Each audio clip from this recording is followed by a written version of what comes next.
All right, welcome everybody to week 10 of Beer and Bullshit with Corey McGee and Jason Boissneau.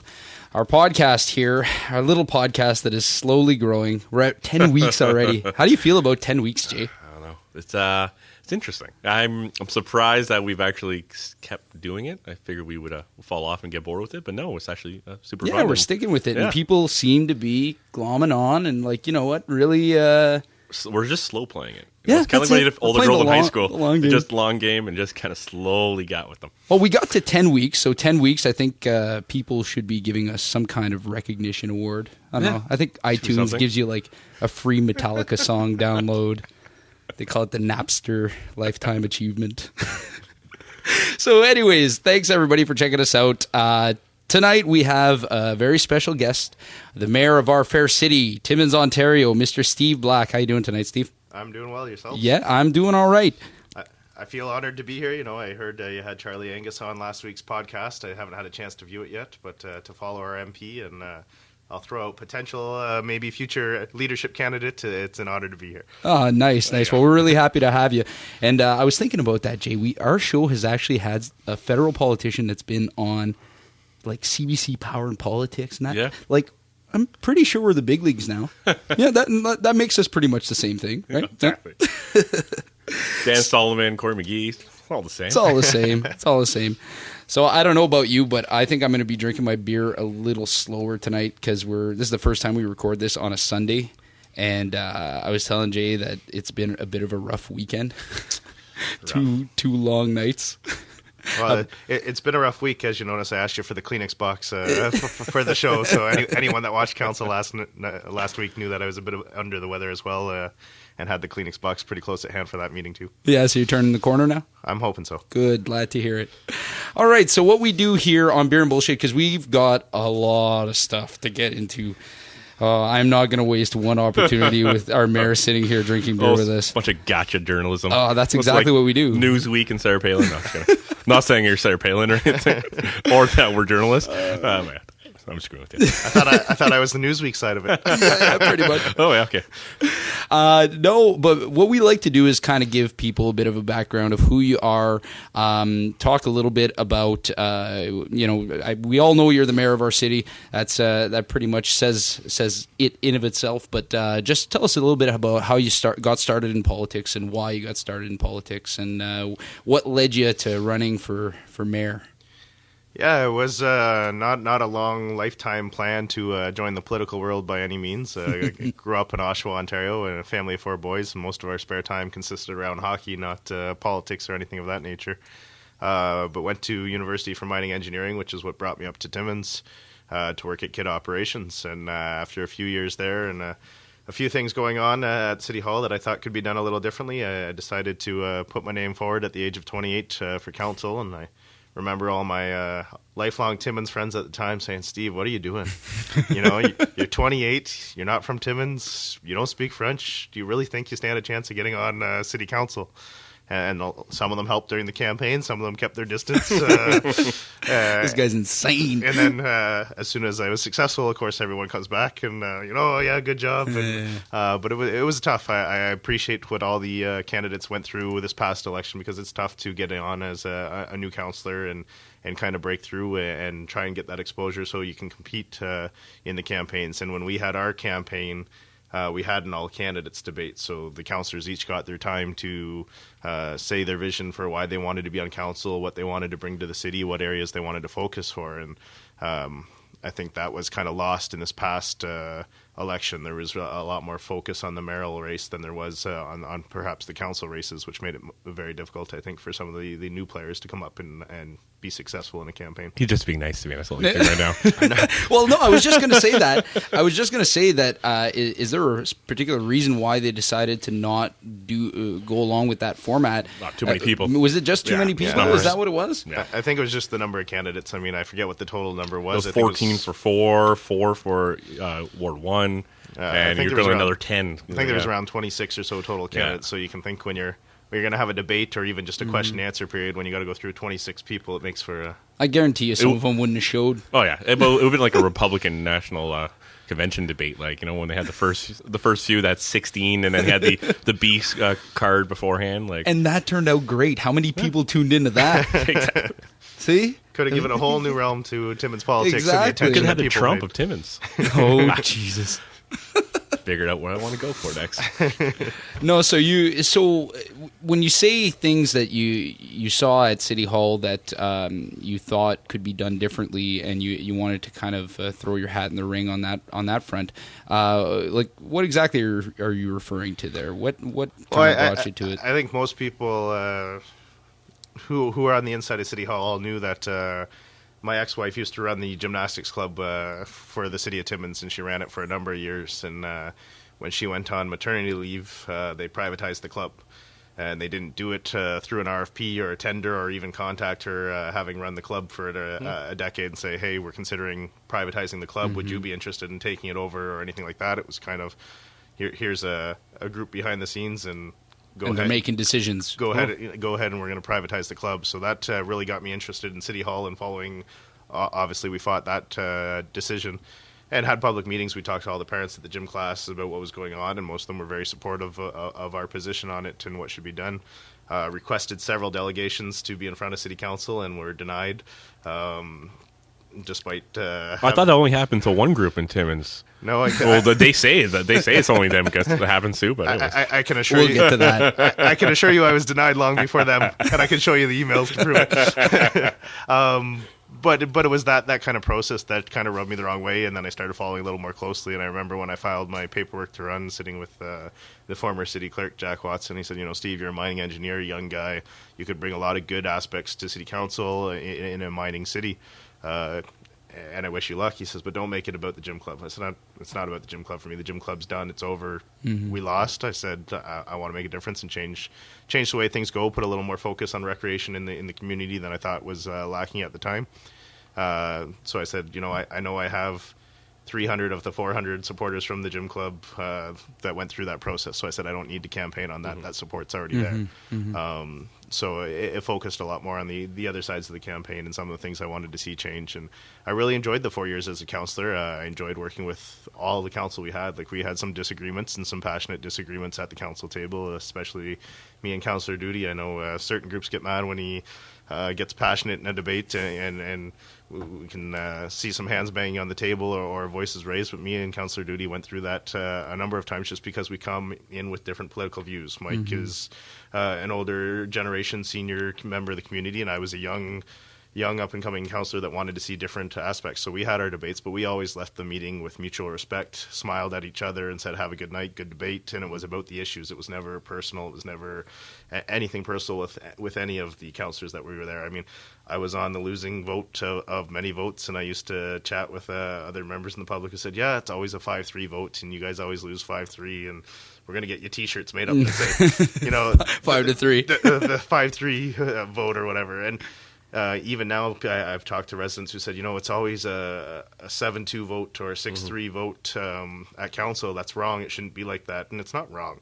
Like, they have this feeling that there's something wrong with it always being the same 6. Well, if you're aligned politically and what your view of the city is, when an issue comes up, if you're heavily in favor of quality of life and recreation, and there's recreation issues coming up, you're going to vote in favor of them. If you're a fiscal, want to cut and slash everything and try and save some dollars and get the services, anytime something comes up to spend money, you're going to vote against it. So those people are always going to be voting along the same lines. I don't think there's an issue with that. I think the debate, when it's respectful and done properly, is healthy and a healthy part of democracy. And we had lots of debate last time with councillors. And I remember the night of the election, I was at my election party, and my parents used to follow the city council, even though they were out of town last term when I was on council, and we'd have a lot of discussions after meetings. And I remember when he had the great flower debate. The great flower debate. When I suggested we hold off on buying flowers to save some fiscal dollars one year, and my mom called me up and she gave me some trouble. She says, "What are you doing?" She says, "You need flowers in a community, Steve. It doesn't matter what."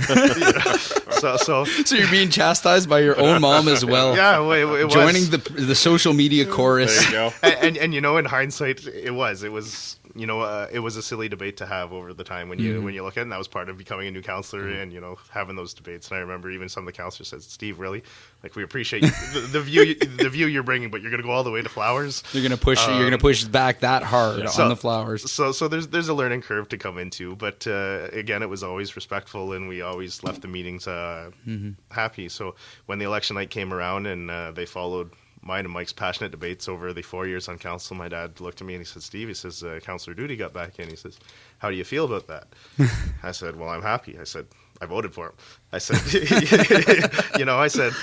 Councillor Duty, from my perspective, I knew from watching Mayor Loughran, and I had a lot of respect for Mayor Loughran, but Councillor Duty has been around in the municipal world for a long time, and he despite what any councillor wants to say, Councillor Duty is one of the hardest working councillors, if not the hardest working councillor in Northern Ontario. And he knows his stuff. He's been around he knows what's going on. Absolutely. He's got a ton of experience, right? And that can't be discounted, right? And just the fact of who votes for him and who he represents in the community as well. I'm sure he has a perspective on what life, and I mean this with all respect, but as a senior citizen is in the city, right? Well, he has way more perspective on that than many of us do, right? And that's the discussion I had. I said, you know what? I know when I pick up the phone and I say I can't go to an event, can you go? Councillor Duty will go if he's in town and available. And I said, Mom, Dad, I'm a younger mayor coming in representing some change, and Councillor Duty's there to keep me in line and ensure that I'm always continuing to think about the other side of the equation when it comes to representing seniors. And I think I brought it forward some positive senior initiatives, and I credit Councillor Duty and the perspective he's given me on life in the community, and always thinking about that side of the equation for why I'm passionate about those issues as well. And the other issue is Councillor Duty is a former Liberal candidate.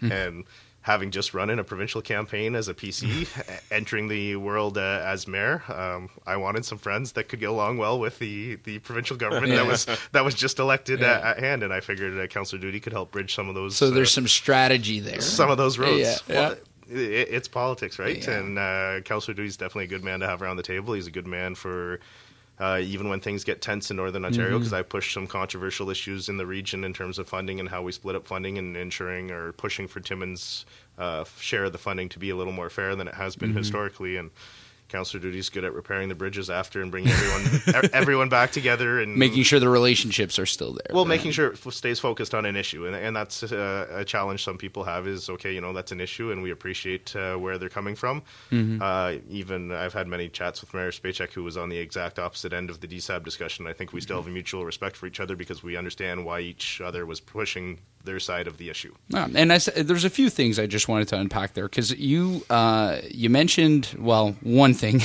the vote count that you guys have around the table now, and the fact that people are complaining about that. I think I only hear one group complaining about it, to be honest. one group complaining and a few individuals repeatedly complaining. Yes.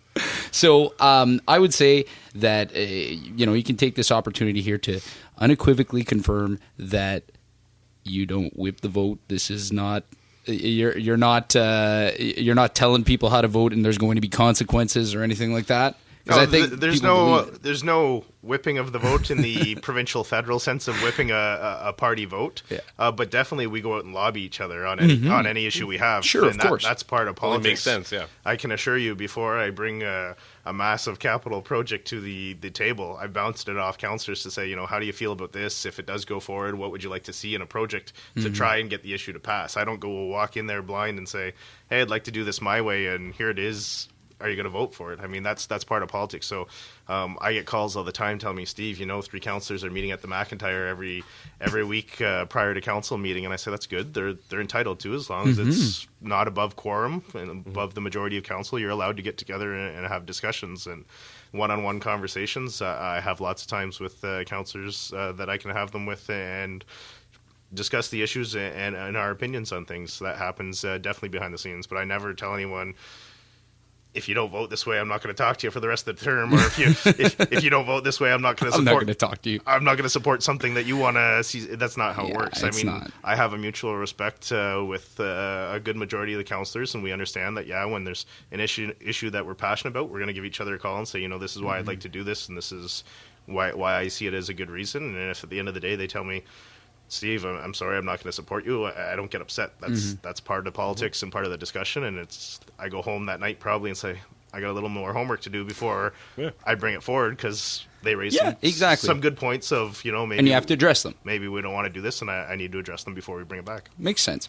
And one of the things, another thing that you had mentioned is this kind of in the past council that you were involved in, that there was always that mutual respect. It seems, at least to the public that's observing now, that respect seems to be lessened. Yeah, disintegrating, right?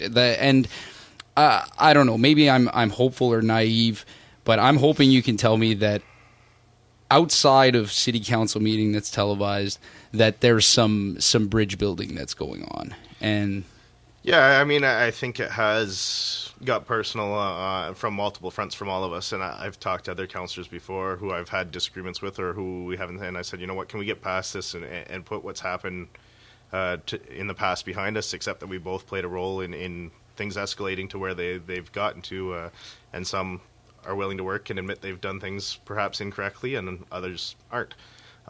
So I have suggested to all the council, and we're looking into it, in doing a team building exercise or bring that outside external to have that session, put the dirty laundry on the line and go through where each of us have our challenges. So when they trust falls and stuff and see who catches you or not? Yeah, I don't know if I'd be doing that yet. But at the same time, we've brought training people in to explain to us the role of governance and policy versus operations. And a lot of the public who gets supportive of certain segments of councillors or certain issues believes that council should be running the day-to-day operations of the city, and that's not our role. We are a governance and policy body, and we really technically have one employee who reports to us, and that's the CEO. And that seems to be a struggle this term in understanding that relationship and approach to things. And we brought in one training group who do training across the province. They work for the Association of Municipalities Ontario. They do training at the entire provincial level, municipalities across Ontario. And we brought them in, and the response I got after from one councillor was, well, why would I listen to them? You guys paid them to say that. Well, we paid them to say that because that's how the system works. Yeah, you've got to pay them. You are correct to some degree. We did pay them to come in and provide the training, but that's how the system works, and that's why they're saying what they're saying. It's not because we're trying to secretly get you guys not to do things that other councillors are doing. So it gets tough sometimes. Well, I think it speaks to a larger trend, and it's something we've talked to death on here, is the idea that there's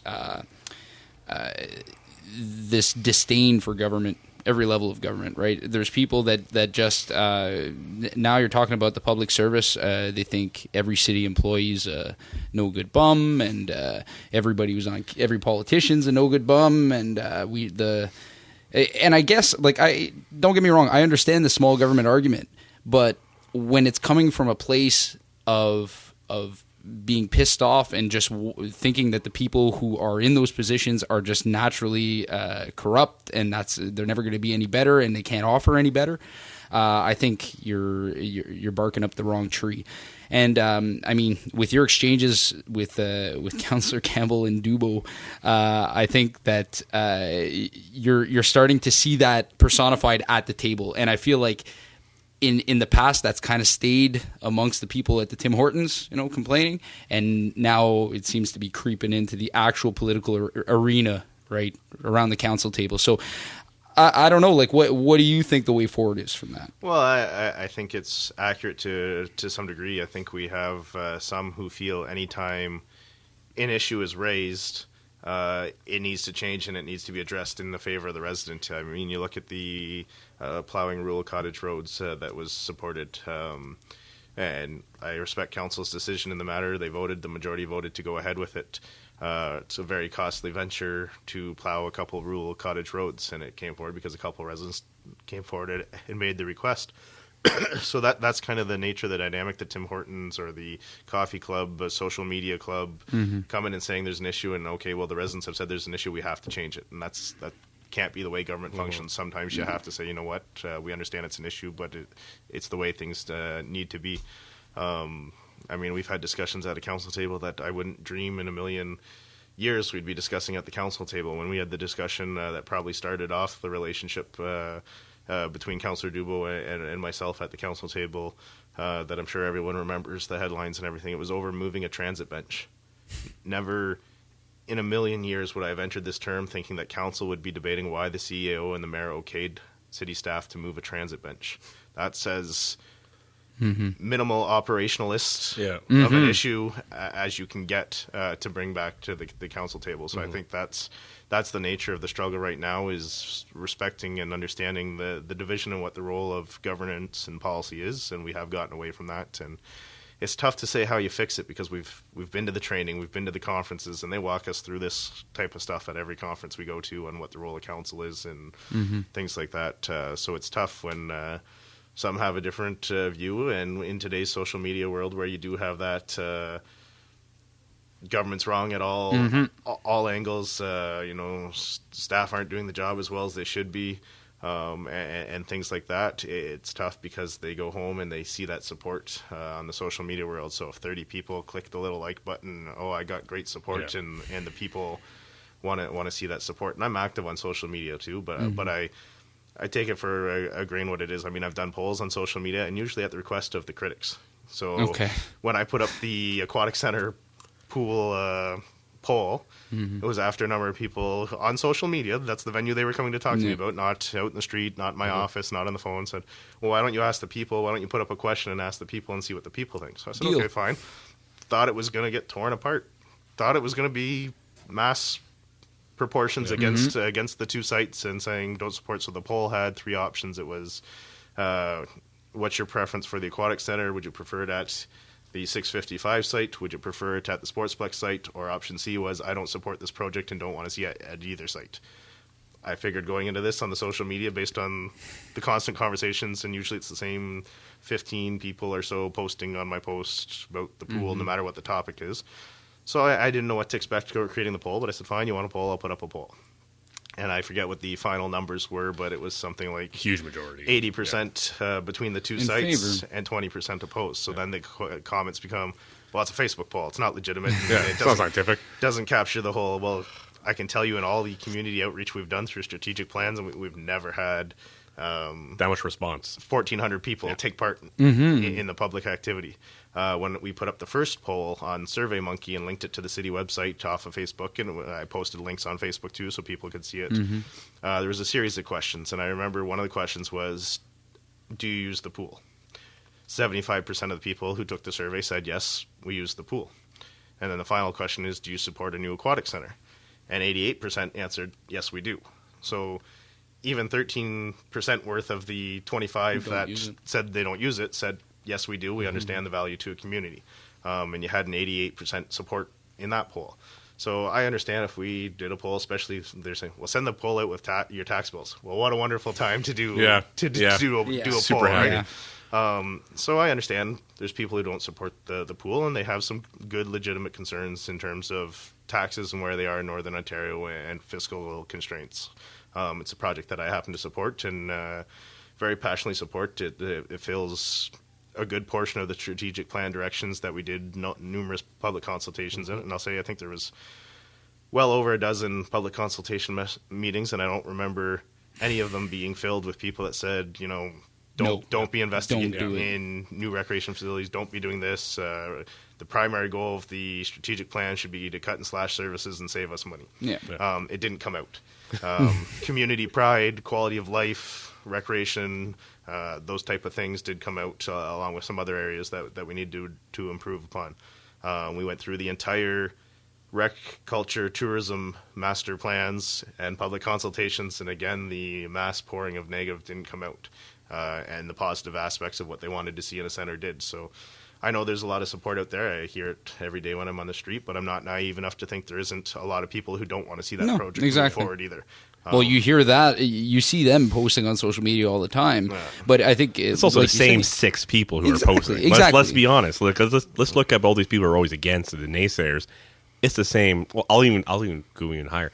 Dozen. I know it's not. It's probably the same 4 or 5, but it's the same people naysaying, saying the same stuff all the time, and it's like, yeah, this thing had 100 comments or 100 comments after this post. Yeah, the same 4 people each comments 25 times each. It's like it's back and forth, with the same and one person who's comments against them who just trolls them just to get them going as well. So it's like this isn't really a cross section of the freaking population or the opinion or the popular opinion. It's just people bitching. Really, the same 4 people. Yeah, and I mean, I don't hide it. There is a lot of people, as I said, against the project, and that's going to be the case in any capital project any city does. I think if you go back and you look at the police station, if you look at the library, everything, you look at any capital, and it's the same. If you go to other cities and their capital projects, you're going to find a segment of the population that says, "Wow, that's a lot of money." Because when you're dealing with people that make $25,000, $50,000, $75,000, $100,000, wherever they are in the range of pays in the city of Timmins, and you talk $40 million. It's a big dollar. It's a mind-boggling number. Incomprehensible of them to understand that much money. Exactly. And then when you turn that to a federal part or a federal idea, it's like, oh, they're saying $300 million to some to Chad to help with whatever relief thing. Like $300 million, how much money would that save? Then when it comes to federally, that is pennies. Yeah. When you're looking at about $1 trillion type drop of in a bucket, right? Yeah. Well, and that's the struggle. I think a lot of especially when Cap announced they were building their pool. Well, Cap's building a $9 million pool, and Timmins is building a $40 million. Why is ours so much more? It's different. Well, Cap's building a swimming pool, and it will have some lanes to it, but that's essentially it. We have the 8-lane competitive pool to allow us to host the larger scale competitions, and an entire additional recreation pool side with an indoor play structure similar to that you'd see at many of the water parks. I don't know any of your watchers who've been to the water parks, but they go to the kids structures that have the big buckets of water that dump down and those slides and things like that. So we're planning on having one of that. We have some indoor racquetball courts and other things to the facility. So it's a different scope and size. And then if you look at Thunder Bay, I remember last time, and I'm not sure where their event center sits, but it's at the time I was up there, it was a $115 million event center. So from the opposite side, I could say, well, why are we only doing 40? Thunder Bay is doing 150. Exactly. There's always an argument to be made on either side of that issue, right? But if you put it in a per capita perspective, all 3 projects line up very similar. I think Cap's around 7,000 people, so we're about 6 times the size of Cap. There you go. Our project's a little less than 6 times the size of Cap. Thunder Bay's much larger than us, and you scale up per capita wise. So 3 times larger, it's about 3 times as much. Yeah. So it just makes I think doing the math on that front and being able to have the opportunity to kind of explain that. Any rational person should be able to kind of wrap their minds around that. And I mean, there are arguments against it, of course, but the idea that you're going to take a nonsensical argument against it and kind of perpetuate things that are falsehoods to generate support or what can I say, opposition. Well, I get the simple response that says, well, having a new pool isn't going to make anyone choose to live in Timmins. Well, I would disagree. I can say as a mining engineer who came from out of town, one of the reasons I wanted to come to Timmins as a mining city, and I could have went to many communities around the country, could have went to Red Lake or something around the world, and I looked and I said, you know what, Timmins is a pretty large size city for me to raise a family and have a great quality of life and be in the mining world. And it definitely played a role, the recreational assets and the opportunities I could have for my future family. When I got to that stage, having in a community, so that's part of why I chose Timmins to begin with. Because you could have went to Bomberville, Red Lake. I could have went to a lot of places. You know what's there? Not much. Not much. Probably not a whole lot of people choosing to live there either. I have a question. I want you to ponder it for a second, and it's perfect. It falls right in the topic we're talking about. So the pool stuff. One thing I always think is interesting that you were you pretty well. No, I'm gonna say you were elected, but that was kind of a big thing you ran on. It was athletic center, pool, look at maybe a rink. That's what you a good portion of your campaign for mayor ran on, and it seemed like you had 100% support on that. And like when I knocked on doors, everyone was kind of just echoing that they wanted that. That's what they wanted. So I want you to just think about like why you think there's been such not a change, but there seems to be a voice of dissent and. Not dissent, but opposition for something you ran on, and I would argue you have the mandate to try and push forward. Not push forward, but to bring the option to council to vote on. So I want you just to think about that for a second, because while we do one thing, and we do a bit of housekeeping where we always discuss what beer we're drinking tonight. Yes, what are we drinking tonight, Jason? It's pretty tasty. Let me pull up my page. Yes, it is. You know, it's not bad. I'm actually surprised for what we're drinking. So tonight we're drinking Goose IPA. It's an Indian pale ale where it recalls the times where it was shipped from England to India. So it was added. That's why they call it India Pale Ale. Indian pale ale. So it added extra hops to keep it from essentially spoiling. So It tastes so good. It's an Indian pale ale. It's actually the Goose IPA. It's 5.9% alcohol. It's you know what? Not too shabby. It's got a kick. Yeah, got a cake. We're looking at the ratebeer.com. They're giving it 91% overall. I'm not sure if I'd go that high. I wouldn't go a 9 out of 10. I'm in the lower 8, and I know I'm not an IPA fan, but I'm going to the lower 8 out of 10. Not too shabby. Let you know. Oh, and this actually isn't, surprisingly, not from Ontario. It's actually our first non-Ontario beer. Really? Yeah. Where's it from? Chicago, Illinois. Are you kidding me? Yeah. I don't see that. That's, really? Chicago, Illinois. Yeah, so you got well, I was gonna bamboozled. I thought I thought I was gonna give homage to our friend John Belanger tonight and say make an appropriate comment and say I find it too carbonated. Too carbonated. It's fallen victim to the Ontario breweries. Actually, it is curse. very carbonated. It's actually surprising. It is. It's tasty though. I don't know. It's got a very bold flavor and it's got that bitterness that I like. So I don't hate it, but I think I'd have to let it go flat a little bit before. So, and what would you give it? 10? Probably a 7. 7? Yeah. Steve? And Steve, what do you think about it? Yeah, I'm perhaps not the best judge on this one because my beer taste would be a little different. I think in my lifetime I've probably stuck to 4 or 5 beers, and I think I started off with Molson X. If you can, Little X. if you can believe it or not, I think that was my first beer choice in the university time, which switched It's to cheap. That's why. Yeah. which switched to Keith's. A lot of Keith's people good drinking Keith's at Queen's University. It's a beer of choice in the engineering pub for sure. And then now I drink a lot more Coors Light or Coors Banquet and Bud type of beers. But I'd probably give it a 7. 7? All right. Yep. Taking into consideration the people that would have a preference for this type of beer, it's a good beer. It tastes good. Wouldn't be my first choice out of the beer preference in my taste, but it definitely will go down okay tonight. Probably won't drink a dozen of these. No, especially not on the show. Well, not until we turn the camera off. Yeah, we'll turn the camera off, then the party really starts. So, Steve, so what do you think that, the fact that you did run on a campaign, or partially on a campaign where you wanted to essentially push for a aquatic center or, a rink and an athletic center and all that stuff, are you surprised that you got this backlash from a certain percentage of the population on, going forward with this project? Not at all. As I said, I knew going into this topic, anytime you're approaching a large capital project, you're going to have some pushback.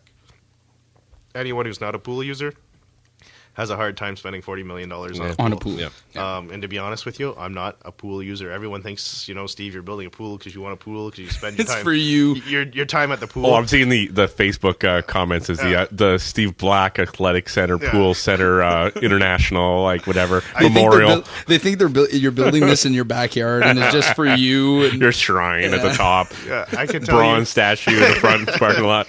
I can tell you I've probably been in the Sportsplex pool side of the building maybe 5 to 10 times in the 12 years that I've lived in Timmins, and the majority of those have been for birthday parties for my kids.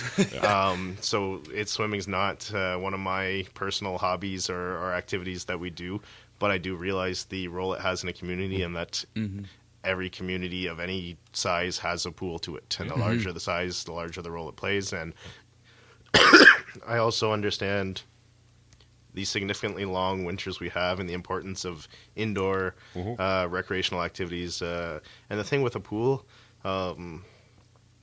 it caters to every age demographic. If you do go in our pool, or you do look at the stats, and I may not go in a lot, but I do get the stats from staff, and right from toddler programs to senior programs and therapy programs, a pool and an aquatic center plays an important part of in a lot of people's lives. And people tell me, oh, no one ever uses the pool, and they go in and they take pictures or look at when there's nobody there. The programs when we're running toddler programs, and there's rules that we can only have 5 toddlers in the pool at certain times in these programs, right? So those times are very low. We have over 10,000 swims Okay, I want to stop you there for a sec. That's kind of fucked up, eh? Somebody's going and taking pictures of toddlers in a pool. Hey. Well, you gotta do what you gotta do. You gotta do what you gotta do to, like, what kind of political expediency is that? Well, for the record, I'll say we do have a no photos in the pool rule. But so somebody snuck a camera. Oh, thanks a lot, Obama. Jeez, I remember the good old days when I can go to any pool I wanted and take photos of whoever I wanted. and please tell me these photos weren't posted to social media. They were. Fuck me. And Jesus Christ, do I still want to live here? You don't remember this? No, I don't. I don't.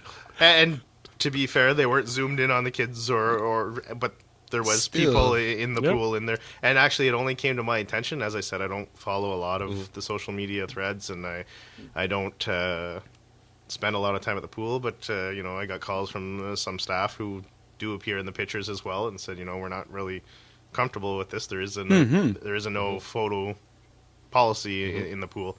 So I did address it, and it got to be a bit of a heated issue in the way I chose to address it. And okay, that's that kind of hits on something that I definitely wanted to talk to you about. For a lot of things, a lot of positions that you've taken on council, I've been 100% in support. As a father of a young family here in town, I think that a lot of the initiatives, especially on the recreation side, I've definitely been behind. One thing I have a hard time wrapping my head around is your angle and your line of thinking for your engagement on social media.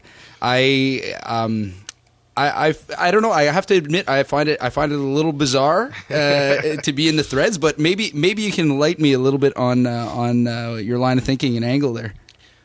So I can say one of the first things the former mayor told me was get off Facebook. But to be honest with you, I receive a lot of positive feedback from supportive or neutral members in the community about being on social media and being available to approach their mayor and ask a question. I put the analogy this way to someone. Back in the day, if you wanted to interact with a resident or a resident wanted to interact with the mayor, they walked into the office and they had the discussion. I can tell you, anyone that walks into my office, the discussion is usually at the minimum, if it goes really quick, a 15-minute discussion, and it can go from anywhere from 15 minutes to half an hour to an hour, depending on the issues in the discussion. Then the internet came around and emails came around, and people chose to reach out by email. And nobody can see when you're emailing. I could sit and answer emails all day to residents. No one would have an issue. They don't see what the mayor is doing. No issues. Still communicating with residents. The moment you go on social media and the little online button shows up that, the mayor's on social media, what's he doing wasting his time? If I'm answering... what's he doing wasting his time? If I answer 10 questions from residents through social media, probably takes me the same time as it would through an email, a couple minutes. So much more efficient manner for interacting with residents. The only issue is the little green light on the chat window pops up that shows the mayor's online, and people think you should be doing something else than engaging with your residents. And engaging with your residents is a big portion. I will say I've had a bit of an epiphany this weekend. I got together with some friends on Friday night, which I haven't done in a long time. Haven't taken a night to myself just to go out. And usually I'm traveling with my daughter on weekends for gymnastics, but she's injured right now, so she's off for a couple weeks from gymnastics. So I spent some time with my friends, and then last night I went to volunteer firefighters dinner in South Porcupine, and so it's been a weekend away from it and engaged again on social. And usually the people I'm engaging with are the same 15 people. They're going to complain about every issue, and every issue is going to get back to the pool or the festival or the festival. The festival, exactly. So I decided, you know what? It's just I'm going to be on social media. I think it's a very good tool to interact with the residents, and I think my own page and having my page and posting updates and letting people know what's going on in the community is important. I think being able to answer questions to the residents who maybe aren't comfortable coming in to knock on the mayor's doors. I'm a very down-to-earth guy, very, very easy. Absolutely. You're sitting in my basement drinking beer right now. Come on. Very, very easy to talk to, but some people get nervous going and talking to the mayor or showing up at City Hall. So I think being able to have someone who would normally not be able to raise their concern, have that opportunity to raise a concern is fine. And I don't mind people being critical. I got dozens of people that when a certain issue comes up, they'll be critical. But they're not critical every issue, every post. In the same way, and relate one issue to another. So I've decided I'm just not going to engage. Most of the Taxpayers Association members are not supporters of mine. A large portion of them are those who are always criticizing me on social media, and I just have better things to do. And that's kind of the conclusion that I've come to just this weekend. I was talking to some family and some people. I said, and I did go on, and the reason I've always chose to engage is because I don't like it when people post inaccurate information. If you want to criticize a government, a party, a politician, there's enough facts out there and enough things that you can make an argument for or against any political issue sticking to the facts. But when you want to go out and post things that contain wrong numbers, wrong facts, wrong issues, then I have an issue. And the problem I always have is if you don't address it, people believe it. If you say it enough times, right? And people start to read the negative and read the facts they're putting out. And I can't tell you, I mean, even the way CTV set up the interview this week, when we were discussing the Fraser Institute report. This was a report that was from 2005 to 2015. Oh, I definitely want to get into that. And in it, it said, Timmins is the fastest growing residential tax rate and some of the things that happened. The report was done in a time period before I was mayor. Okay, one of the years, you could argue, depending on whether 15 was included or not, was during this term. That's where the 5% came in, just that one last It was that 1 year. That 1 year, that's it. Yeah, I think we had a negative increase in the mill rate.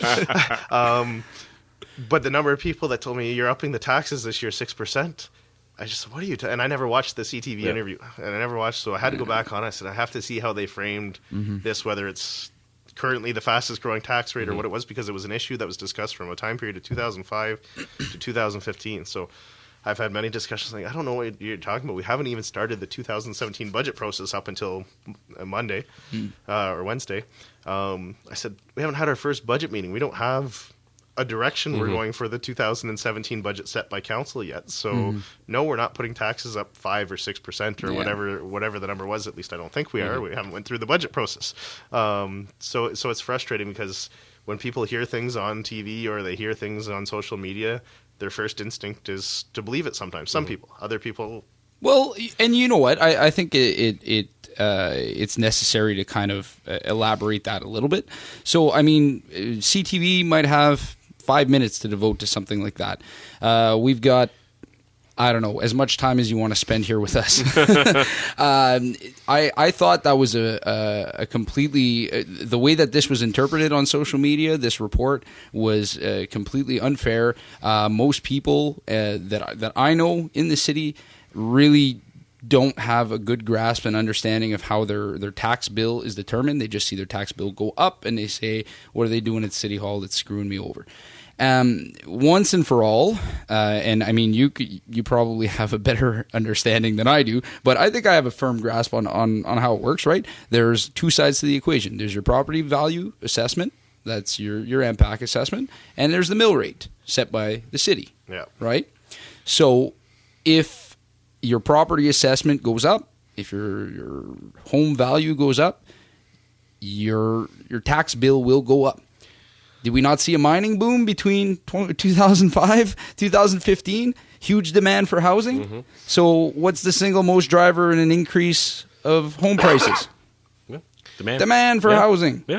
Jesus. Yeah, Timmins' assessment has gone up. I mean, there's two sides to that. I'm not going to make any false statement that spending hasn't gone up in the city of Timmins. Spending has gone up, and that, you can see the projects though. That plays a role. I think if you look at I don't know how far you want to go back, but to the 90s and early 2000s, 0% tax increases, no debt was a philosophy at City Hall and the philosophy of many terms of council. But you should have lived here in a lot of those times. There was nothing. I mean, I hear it was pretty brutal. I hear the stories of the missed opportunity of Science North, stuff like that. I have a membership to Science North. I have a membership to Science Village in Timmins as well. But because my daughter competes in the Sudbury Gymnastics Club, we have a membership to Science North. But that was a time when there wasn't a lot of infrastructure projects done. Now we're paying the price. Yeah, exactly. You want something, you got to spend some money. There's such thing as preventative maintenance, right? And when, to me, you've got to beware of any politician that comes around and starts promising things like, you know what, vote for me, you're not going to pay any more money. Just vote for me. You're gonna. I'm gonna do what I can to keep your tax bill down. Your roads are gonna be perfect. Well, I remember when the president of the Taxpayers Association came to council just before the last election, and the discussion was on taxes, and I said, you know what? I said, I'm not going to, and I said it every door I knocked on when they asked if I was going to lower taxes, I told them no. Mm-hmm. Said, I can't tell you I'm going to lower taxes, first off, because council's made up of 9 people, and if there's 8 councillors that want to go in a different direction than me, or said it's not my decision, it's a decision of council. I said, secondly, I said, what you have to understand is, yes, a large portion of the city budget is people and salaries and benefits. And yes, collective agreements are in place and salaries and benefits go up on an annual basis. I think the average for negotiated union contracts over the last several years has been between 1.5 and 2% for increases per year. So when, whether it be 60, 70, or 80% of your budget is going up 1.5 to 2%, guaranteed, locked in, and then you have things like hydro. I mean, everyone says, oh, you know, I'm paying more in my hydro in my house. So is everyone. So does City. Well, we're paying more for hydro at City Hall, at the arena, at the 5 arenas, you know, at the museum, at the library, at the pump house, at the water plant. Street lights. So that impacts us as well. Even with some of the initiatives we put in and the reduction in energy that we had, our costs still went up significantly. So there's factors like that go up. And anyone who's called a contractor in 1999 and called them in 2017 to do the same job knows that the prices of outside work have gone up too. Because their costs go up. Yeah. Same thing. Yeah, it's inflation, right? So we pay all those too, and cost of materials and inflation has gone up, so that's another cost factor. So there's a lot of factors coming up, and that's why people ask me, you know, what do you think of the -2 direction council set? And I said it's a goal. We'll work towards it. If that's the direction the majority of council has set, that's what we will work together, and I respect that direction that we've given. However, I'm not naive to think that the same night the council approved a -2%, they voted to add 40 or 50 things to the budget. On top of that, salary increases. On top of that, the big projects that we have supported and said, let's move ahead with. You add all those things in the table and say, how are you going to come to -2%? It's going to be an interesting couple months of budget work to see how we're going to work towards that goal and what changes from previous direction, if anything changes. Do you think this 2% thing is more politically motivated?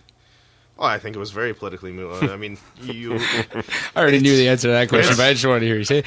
It's always great to go into the first budget meeting and say you supported -2% or a minus tax increase, right? But the problem is it sets an expectation that you're going to work towards a -2% increase. And council voted for it, so I support the direction. We're going to work towards the goal. I have a lot of interesting chats with different departments, different boards over the next month, I'd say, before budgets get brought back, to look at the ways in which we're going to take what the plan was coming into the year based on last year's budget and get it down to -2 when you're dealing with +2s on salary and benefits or +1 and 1.5s on salary and benefits.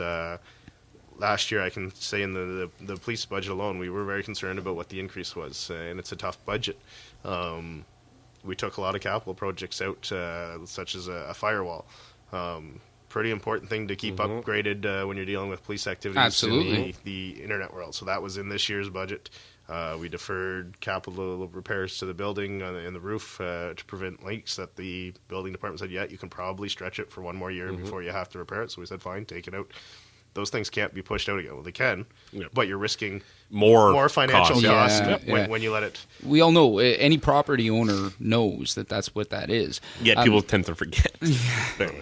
I think there's definitely some kind of, dissonance going on in a lot of people's heads when they start thinking about wanting so many things and the buildings being in perfect shape and wanting perfect roads and so on, and wanting their tax bills to go down. Well, you know, the funny thing is, take the tax discussion out, and taxes in Timmins is a very vocal discussion. There's a lot of people that want lower taxes, and I would love lower taxes too. You pay them. Single father at home, few bills from that to pay on top of mortgage, car payments, significant cut in salary. I would love lower taxes too. Yeah. But I understand where my tax dollars are going, and I appreciate the value that you get for that. And the thing that always amazes me is I pay almost $5,000 in property taxes at my house, and I know what services the municipality provides to me. When I used to work at the mine and make a lot more money, and by the end of the year I seen my income taxes coming off in the tens of thousands of dollars over the course of the year, and people don't complain about their income tax like they complain about property tax. So you got people that are paying $4,000 in property taxes, and it's the biggest issue they have in their lives, but at the same time they'll pay $30,000 or $40,000 in income tax and not have any understanding of what services they're getting in return for that income tax. I've had that conversation with a lot of people about how people are taxed in general, and how I find it's a little bit backwards. Like, the level of government that has the most involvement in your day-to-day life has the least options for generating revenue. It's I guess I understand in the sense that if, like, through transfer payments and having to go to the province to get grants for capital projects and things like that, the idea is that the standard of living in one community is not all that dissimilar from the standard of living in another. But it's still, I don't know, it kind of, it's easy to see how some people can kind of get disconnected from their income tax, right? And I guess the property tax is a little bit more real. It's easy to complain when your garbage isn't picked up. It's less evident when you start seeing giant renovations to the Service Canada or the 401. There you go, exactly. Right. So it's I think that's where that disconnect comes from. It's just it's less, that level of government is less impactful on most people's day-to-day life. And where else I was going to go with this is, as much as people want to discuss or have a conversation about lower taxes, anytime anyone comes in to talk to me about services, it's not about which services we should reduce. Yeah. It's, why isn't my road plowed more often in the winter? Yep. Why aren't my snowbanks removed quicker in the winter? Why doesn't Handy Transit go to further regions? Why doesn't the potholes get fixed faster? Mm-hmm. Why doesn't more roads get redone? Why don't we upgrade our facilities? So those are all the other demands. But then at the same time, some of those people asking those questions will say, why aren't my taxes going down? Yeah. So it's tough. It is. Are you saying there are some unreasonable people? Not at all. No. It's not at all. I accept it for what it is. As I said, I would prefer lower taxes too, and I really would. Yeah. Any money I didn't have to pay would be good news for me too. But I think it comes down to just a lack of understanding, right? If you understand, and maybe that is and we talked about this with Charlie last week. I think there's a lot of frustration coming from politicians that talk about, people want this, but they don't want that, and it doesn't really work together. Sometimes I think the lack of engagement from citizens and lack of engagement from people wanting to understand where the money goes and being, showing up at council meetings and even watching them on TV and being aware at all times, not just when some announcement comes out that there's going to be a whole bunch of money spent, right? Maybe that points to a failure on government's part to keep people engaged and interested in what's going on. Yeah, I think another part of it, the pool isn't going to have a dramatic change to people's tax bills, despite the comments. I had one person comment that the pool was going to cause an increase of $300 per tax bill, and the math just doesn't work out. It's a lot of money. Yeah, it would be. I would be the first one to, if the tax bills were going to change $300 a person for the pool, I will vote no. Hands down. You got my word on it, I will vote no. But with the plan that was laid out, if we obtain the funding from the sources that we said we would obtain the funding, it's a very reasonable, and I think that's part of the frustration with taxes in Timmins, is there's been so long with no change in the community, so long with no reinvestment, that people ask, what am I getting for my taxes? My taxes have gone up and up and up, and I haven't seen anything change come back. So when you start doing some of these new projects and you have a new recreation facility or you have a new festival that may be expensive, a good portion of the public says, you know what, I pay taxes every year and they've been going up every year since I've been born.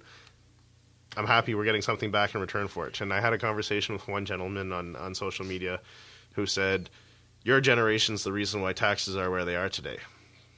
And he was... Yes.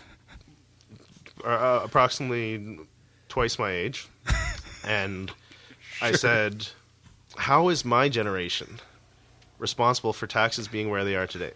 Because my generation has occupied 3 council spots in the last 2 decades. You've only been able to be on council for not enough to sway any vote, not enough to make any change in the city. And my generation, people born in my year or younger, have not seen a new recreation facility, arena, pool built in the city of Timmins in their lifetime.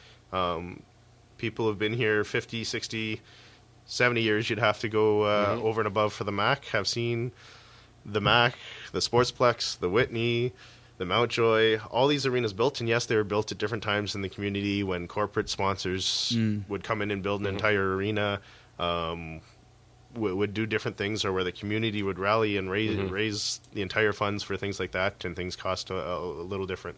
But they've seen all that. And my view from the mayor's chair, dealing with investors, dealing with people wanting to come to the community, is if you want people to invest in our community, we have to show them we're willing to invest, and we have faith in our community going forward as well. So that's probably a good segue into the Timmins, the festival, the fireworks festival that you've proposed. I don't know if it's a good segue or not.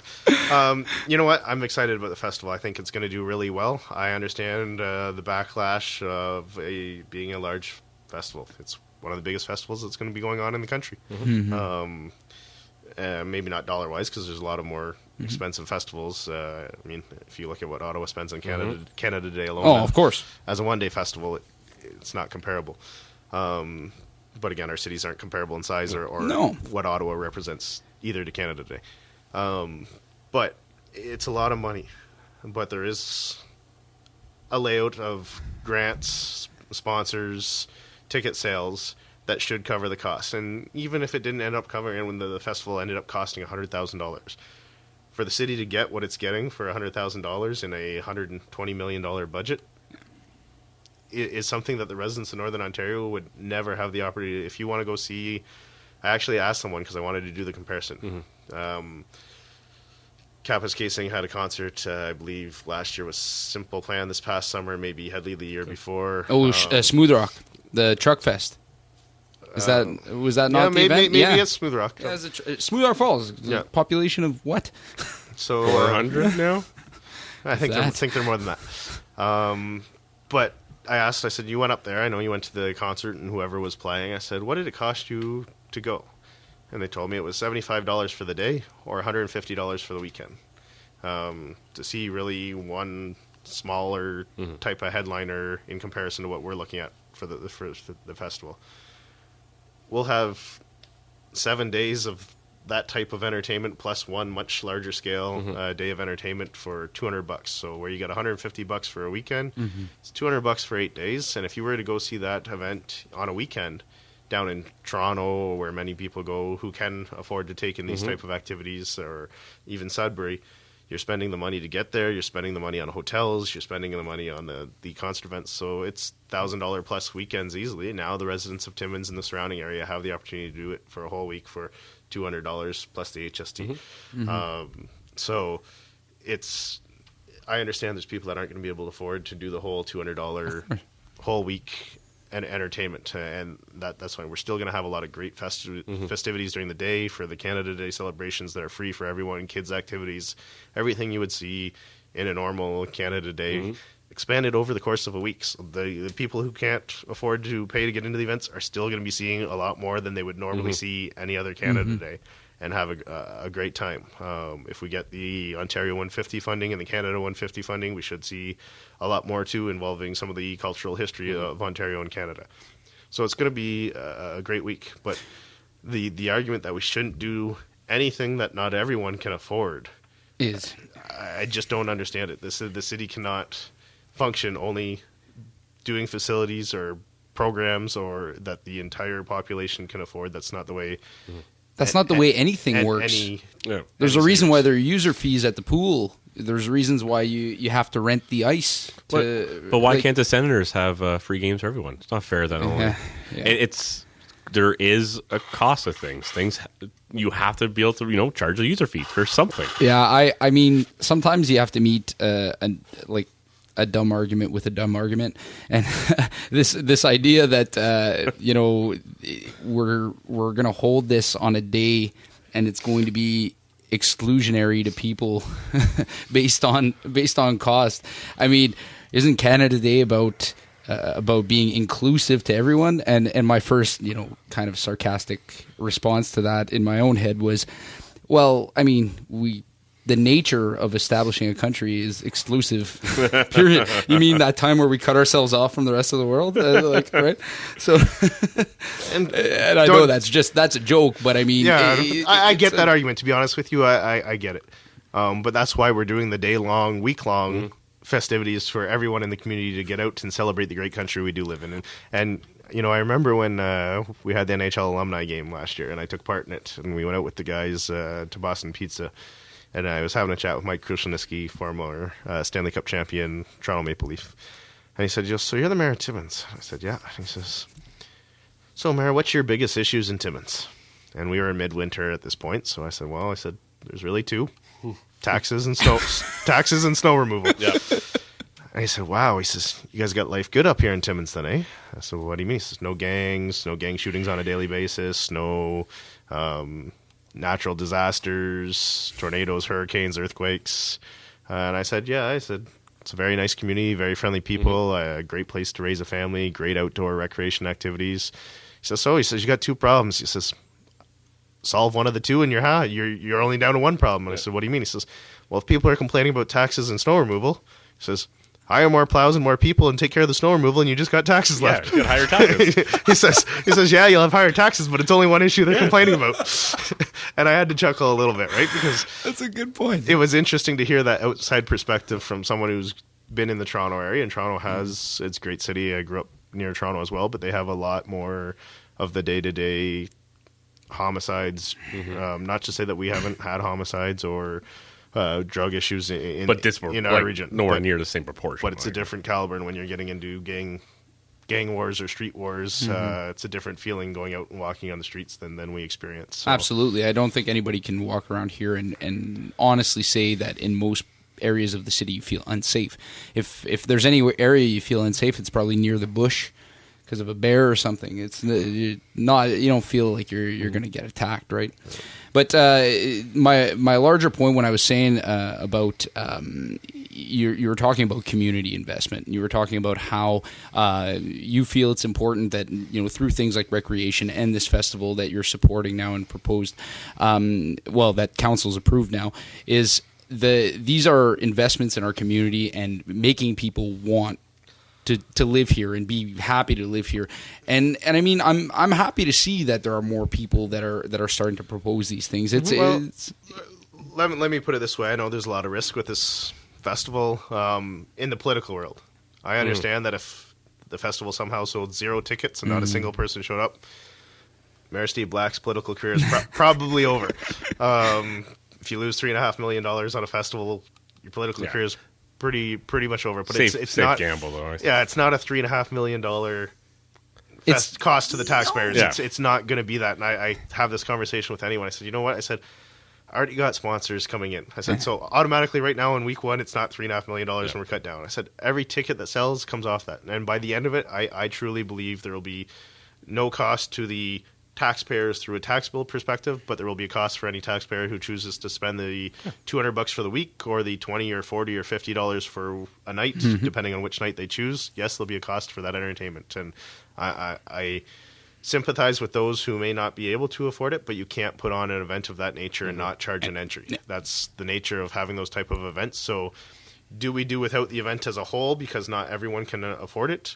Or do we complement the rest of the great activities that are free for everyone to enjoy Canada Day and have a great time and celebrate our city, our province, our country with an additional complimentary activity for those that can afford it? And I think it's going to be a spectacular show. And when we were talking concert prices, those other concerts out of town don't even include the international fireworks display. No. I mean, you can go to an international fireworks display and spend $30 or $40 to get in just for the day for an international fireworks display. So I think the majority of people, based on the feedback that I'm getting, understand that it's not expensive from the entertainment standard of where that entertainment would fall. It may be expensive for certain residents or certain people, and that's acceptable. That's going to be the case.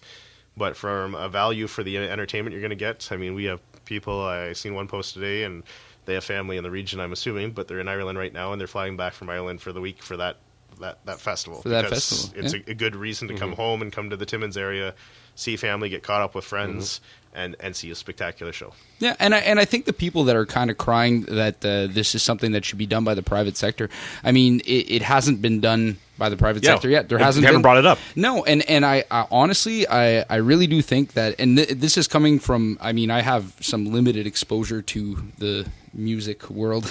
I play in a band here in town, and I've talked to promoters about this stuff, and people who have been involved in the production side of these kinds of events, and they automatically, like, regardless of what their kind of political side is to this, they understand that these are revenue generating events.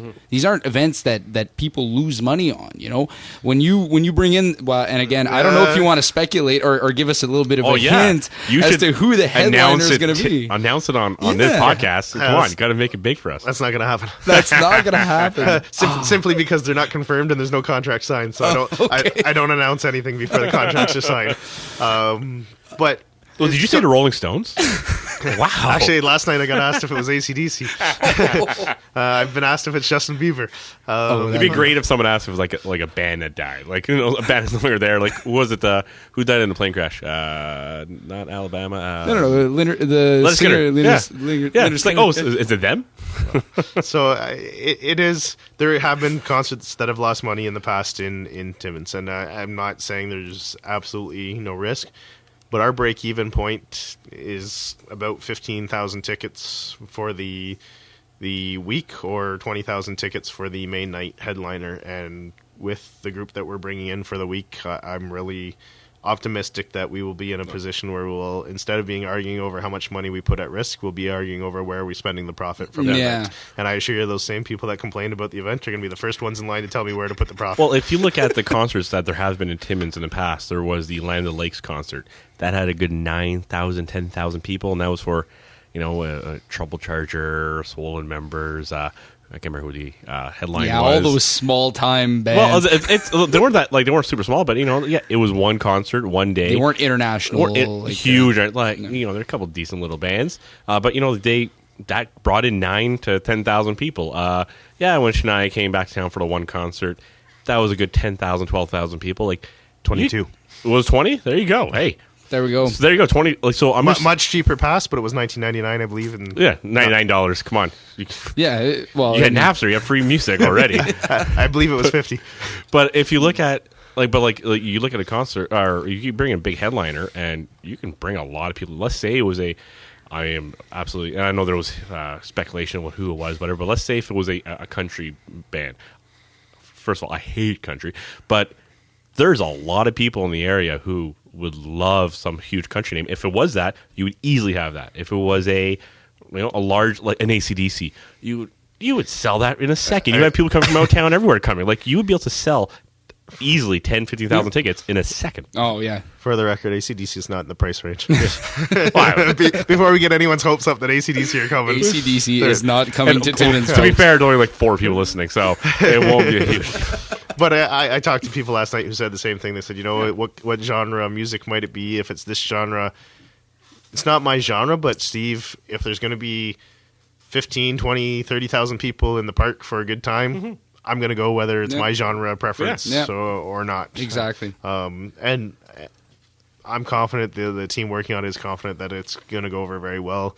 I haven't signed on to the Facebook page in the last few hours, but I believe we're almost at the 2,000 followers in the first week and a half. Let's take and a you look. saw it with the poll, right? You saw it with that's another one, right? Most of the, especially on this Timmins Ontario group, exactly. Somebody else set up a poll, but on the Timmins Ontario group, you'd have thought if you would just be reading these comments, you'd think that there's no support for this in the community. Nobody's going to show up. Everybody's 1968. Amount of people who've liked this page. There we go.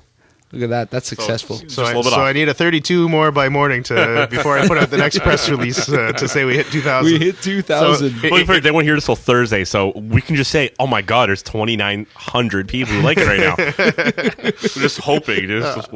But I mean, bets. Just that support, like, I don't know if you probably can't see the insights on the page. It probably have to be a page moderator. Yeah.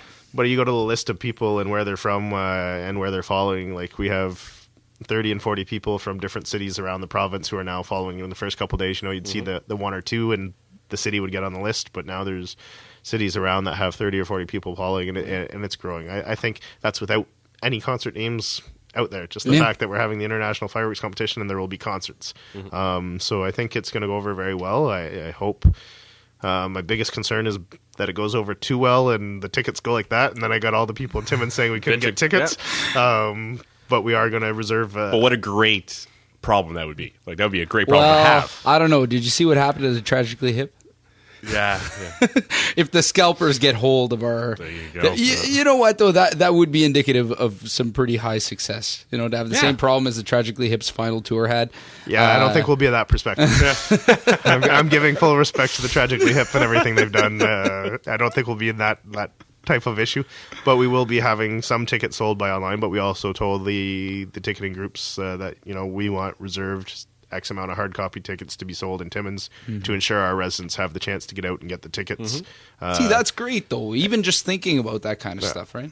So we'll go that way, and whether it ends up being enough, if we have lineups throughout the city trying to get the ticket on day one and we run out of tickets, it'll be a problem that will cause some issues. But again, a good problem from an event perspective to mean that it was a successful. But hopefully, everyone that wants to get a ticket from our city has the chance or is paying attention on day one of ticket sales and buys their ticket up.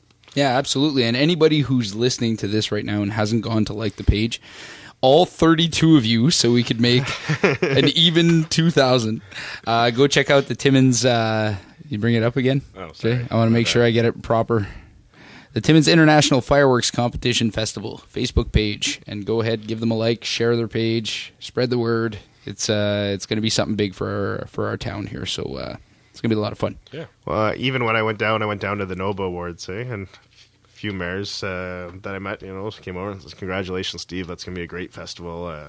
In our region, we've always waited for Timmins as the regional hub to be willing to lead in the region in that perspective. A few others kind of said, "How did you get $3.5 million passed for a festival?" And you got to keep in mind some of these communities have budgets that aren't much more than a few $1 million. So it's a big deal, but I think it's going to go over very well. And if it doesn't, I know it's my political neck on the line, and that will be the issue going into any future election. But I'm confident by next July we'll be talking about how great of a festival will be. One of the issues we're going to have to work on is accommodations, and we've already started to talk to. We have all of the hotels that are very interested in the event and whatnot, but we've talked to Northern College. We're talking to some of the campgrounds in the area, saying, be ready for this. We're looking at setting up temporary RV parks throughout the city, so that people that want to come up and stay in their RVs. So it's going to be a large project with a lot of planning to go in and ensure that we can have capacity for everyone. I think when you look at the big event, people are staying in hotels from here to New Liskeard for a mining conference. Yeah. It's crazy. We know accommodations is going to be one of the challenges that we deal with, and we want to ensure that we have as many partners on board to set up campgrounds. And there's a bit. I got a spot on Airport Road. It's going to be a little rough to sleep in. Bring your sleeping bag, Dilly. We get to go. I think there's one thing demographics wise that's a little bit different between the people who attend mining conferences and the people who attend rock shows. Some of these people really don't mind tent cities. I have plans of letting people camp in my backyard. $20. $20 for a tent. I've been to Rockfest. I see what it's like. It's you can make a good amount of money. Well, and obviously anyone attending from Timmins will go home. I think even if you get people from Cochrane or Yurko Falls, you may see them come back and forth as long as they got a designated driver for the night willing to drive them back and forth. Absolutely. Or a bus system. Just like my wife is going to pick me up after this. So I think you'll see that type of thing happening as well, and we should have lots of partners on board to ensure that we have the accommodations around the city. And another great problem to have, right? Yeah, kidding. Having so many people come to the community. Oh God, I think we can't fit everyone. Oh no! But I think that's another misconception about this, and where maybe some of the opposition is coming from is when people talk about 3.5 million and the fact that you guys are having your break even point. I think a lot of people kind of see this as, okay, well, the revenue that it's going to generate, this is going to be 3.5 million to local businesses. This is not 3.5 million back to city coffers. And what I kind of feel like I have to explain to anybody who I'm having a conversation with this with is you're going to pay concessions. You're going to be buying tickets. Like, all this money goes back to the event. Like, that's besides the boost to the local economy. Mm-hmm. Well, the funny thing is, I had one guy, and he's very critical on the social media pages. You can say name. One guy. No, say name. I won't do We'll names. bleep it. If you do names, we'll just bleep it. We totally edit this stuff all the time, 100%. That's a lie. We don't edit anything. I won't do names, but he sends me emails. He sends me texts sometimes after council. You gave him your phone number. My phone number is on the city webpage. Okay. So it's there for anyone that wants to reach out. So it started off, oh, this is going to lose money. It's going to be a horrible event. Why would you risk that much money to, well, Steve, can you tell us where you're going to put the profits? Whoa. So, because I hear you're going to put the profits into your pool projects. Well, if we do have profits, that will be one of my recommendations. But then council has to vote on it. If council doesn't support it, fine. But what better way to tell the residents of Timmins that they didn't have to pay for the pool, pay for a portion of the pool that came from the profit of another event? The best thing too is like, are you going to put this to the pool? I want to go somewhere else. Okay, well, if I don't put it to the pool, other money that would have went to the pool or wasn't going to go to the pool is now going to the pool. So regardless of where this money goes, it's going back to the pool. Or go to any project. Like, I'm not going to spend this money now. Like, all right, we're going to put it to the roads, but the money we were going to spend on roads is now going to whatever. I love that argument. It's like, it's the worst idea, like, or the zero understanding of budgeting. Like, it just drives me flipping bananas. And I mean, it's a different story when people just clearly don't have that understanding and can't make that connection. I think, like, the connecting link stuff's a little bit more complicated. Like, people kind of have a bit more. Having gone to the South Porcupine Volunteer Firefighters last night and coming in from North Matheson for a meeting on Friday, it's a beautiful stretch of highway. Jesus, I drive it every day. Every day. And it's unfortunate that it got to the point where it got in the discussions, because it's a project. If you look at the last 10 years of money that we spent in the connecting link and the amount of work we've done, it doesn't add up to that 1 year. It was a really successful project that the province paid $3 million of the 4.8, whatever the final number was, of the project. So to have that much criticism, I mean, I had to lobby with a lot of people long and hard and do some fairly unconventional things in getting us voted the worst road. What? Excuse me. Whoa. Unconventional. Unconventional. Getting us nominated as the worst road in Ontario. Did cause a stir down in the discussions we had and whatnot, right? But it was a point that, for me, it's a provincial highway. It was formerly 100% provincially owned, maintained, downloaded to the city under an understanding that it would be 90% funded by the province. And they may have kept that ratio. It's just the work was never done. So when you're not doing the work that should be done, now we have a $100+ million project to do. And that was my point down there is, listen, this is your responsibility. If you think the city of Timmins is in a position to pay $120 million for this project, we're not. We can't. We need you to step up and take the share that you're responsible for. Now, they have an argument that there's some water sewer pipes that are underneath as part of the project too, and that's really not connecting link road money, so that technically needs to come out from what their share of connecting link responsibility would be, and I can buy that.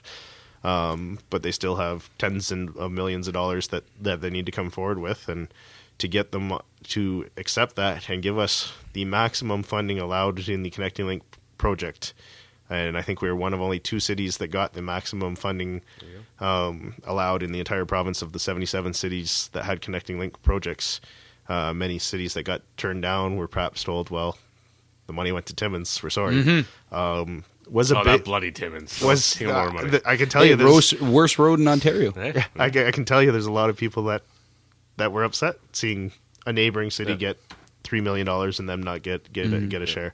So it was a very big win for the city of Timmins. So we spent more money than we spent the last decade, as I said, and a lot of it came from the province. So it should have been something that we were celebrating, and I understand things may not have been made as clear as they could have been with some of the amendments that went through on the project. But the end of the day, the project went out and was amended before the bids came in to be 1.4 kilometers.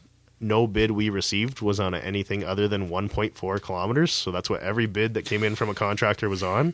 that was the work that was to be done, and that's what the detailed engineering said we'd be able to accomplish with the money we had. And the road work actually came in slightly under 4.5, and then with the additions council made, it brought it back up over the 4.5 million mark. So what was the confusion there? Like, what was the confusion between 2.2 and 1.4? When we started off with 2.2, because that was the number that council was originally run by. Keep chatting. Just pardon me for a second. I got to piss. Oh, Jay's got to take a piss. That's fine. We're very informal here. But yeah, no, that I find very interesting is to find out like what the discrepancy was between the 2.2 and the 1.4 and how that whole confusion came about. Yeah, so I think when the project first came out, we were talking a 2.2 kilometer stretch of work to be done. And the project was originally tendered at 2.2 kilometers, but we still had the engineering firm working on cost factors and what could be done. So before the tender closed, they came back to our team and said, you're not going to get 2.2 kilometers for $4.5 million. If you leave it at that, it's going to be a $6 or $7 million project, and you're going to have to come up with more dollars to make it happen. We didn't have more dollars in the budget. So. Okay, now was that with the design of that particular asphalt? Like, yeah, the design of the thickness, the design of the quality of asphalt, the paved shoulders, things like that that were part of it. And they said, in our estimate, you're going to be able to do around 1.4 kilometers with $4.5 million. So they put out an amendment before the tenders came in, before the bids closed, and said, please change your bids to be a 1.4 kilometer stretch instead. I think the job came bid at $4.2 something million, so it was pretty close to the engineering firm's estimate of what we'd be able to do with the $4.5 million that we had budgeted. The only thing that I think should have been done differently to make sure council was fully in the loop, because it was such a big project going on in the city with a lot of attention on it, was when we put the amendment out, an email to council saying, just so you guys know, we amended this project and the length is going to be 1.4 kilometers now instead of 2.2. Probably would have certainly removed any of the confusion or discussion that happened there afterwards. And I had that chat with staff a few days after things closed and everything was sorted out.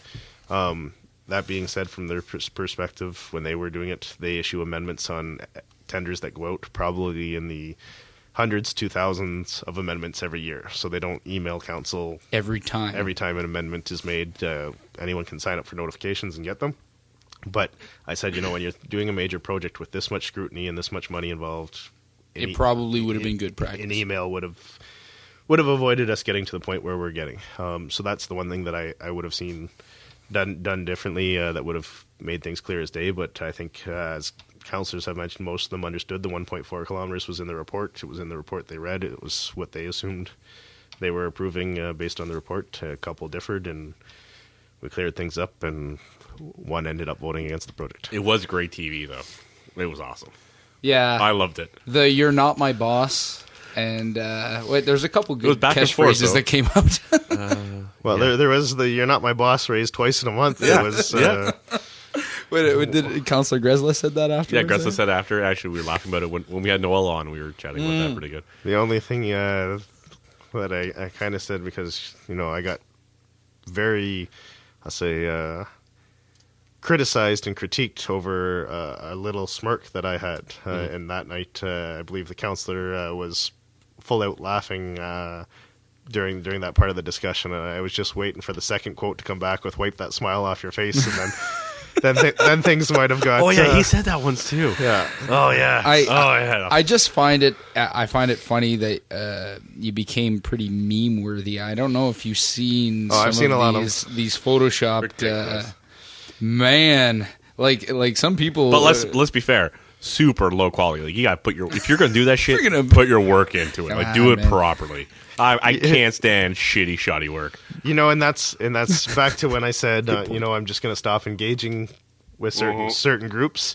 That's the type of person that, it doesn't matter what I do in the next 2 years. I know they're not supporting me. Yeah. I know they're going to be critical of everything we do.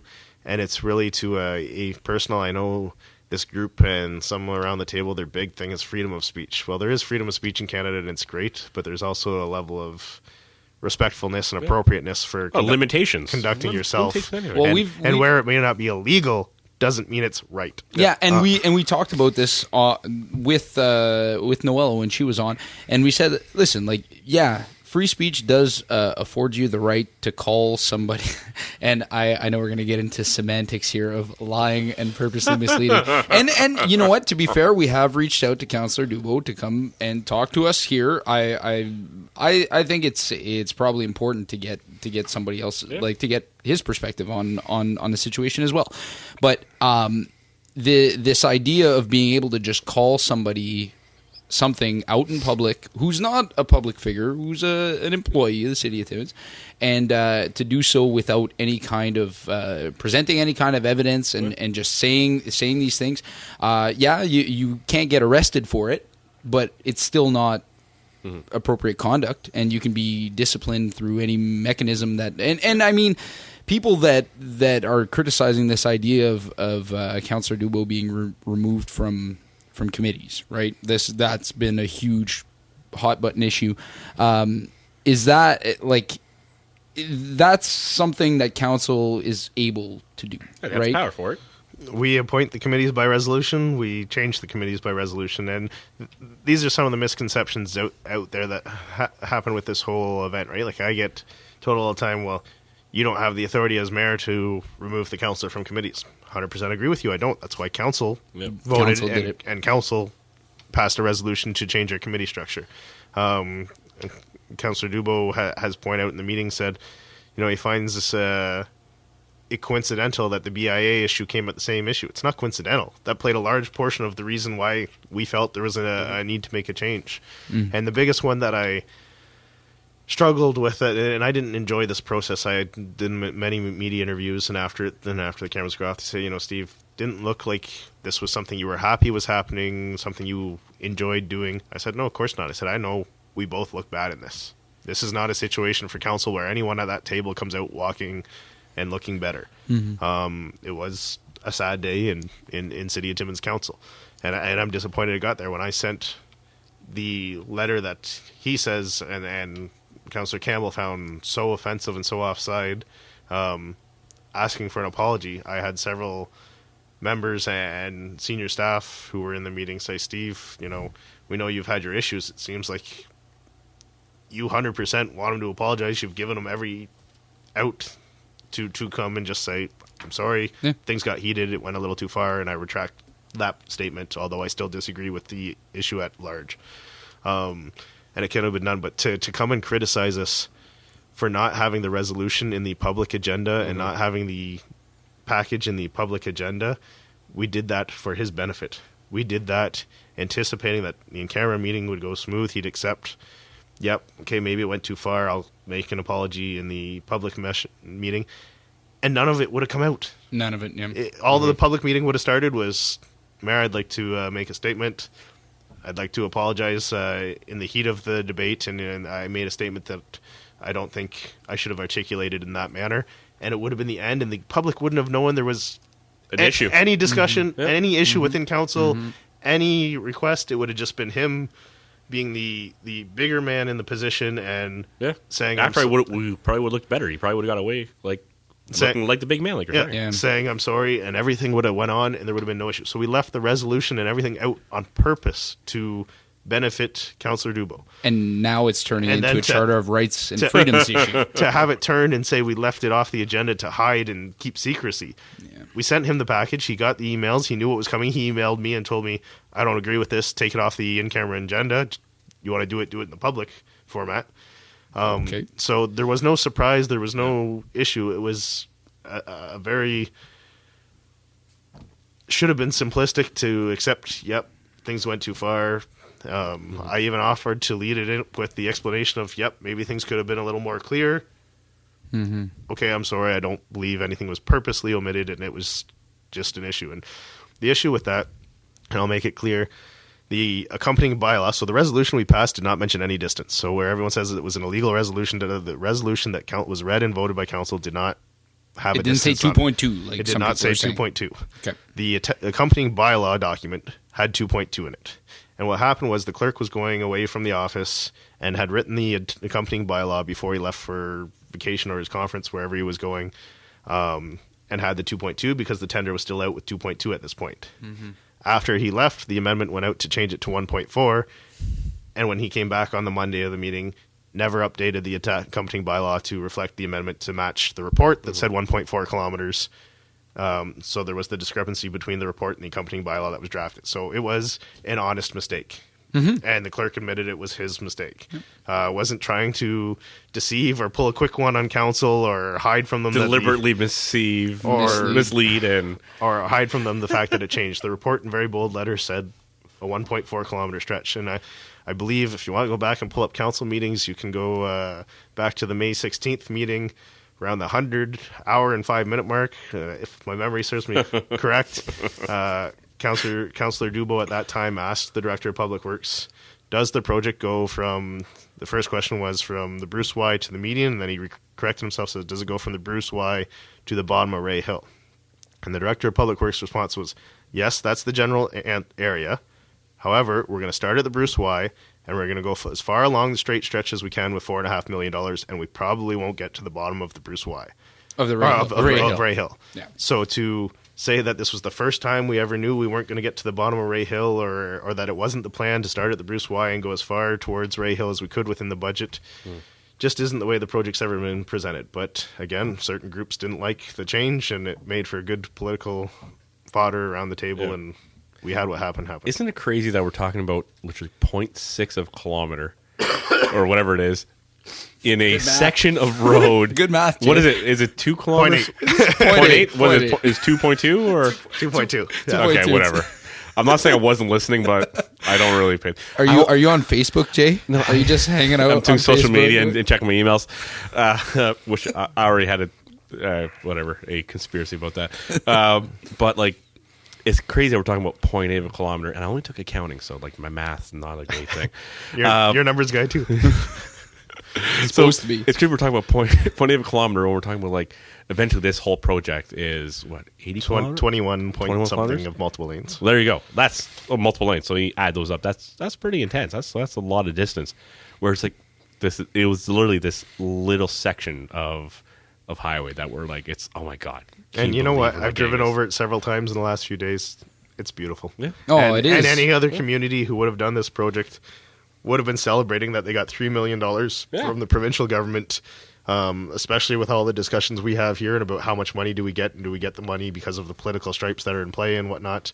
This was a big win for the city of Timmins to max out funding, and a project that many of previous mayors, our MPP, many people involved have lobbied for some long time, and we finally broke through, and through all the lobbying done across the province, through Phenom and all those people, got the Connecting Link project, Connecting Link funding reestablished, and then maxed out from a Timmins point of view, and the funding received in year one was an announcement that any other city would have celebrated and been thankful that absolutely. they and it's turned into this kind of mess and circus. Circus. A little bit like, I don't know, as an external person watching this, and we've talked about this, just saying that anybody who was maybe pondering running for council or did probably might not want to anymore or may have lost.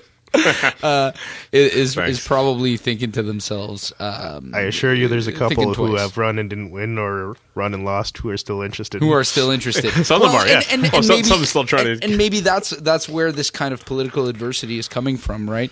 And I'm just wondering where this all kind of started. Well, if there's, because the way you're presenting it to me seems extremely reasonable. It just seems that, this is what's happening, this is what we're doing, and so on. It doesn't sound like there's any kind of political motivation behind it or anything like that.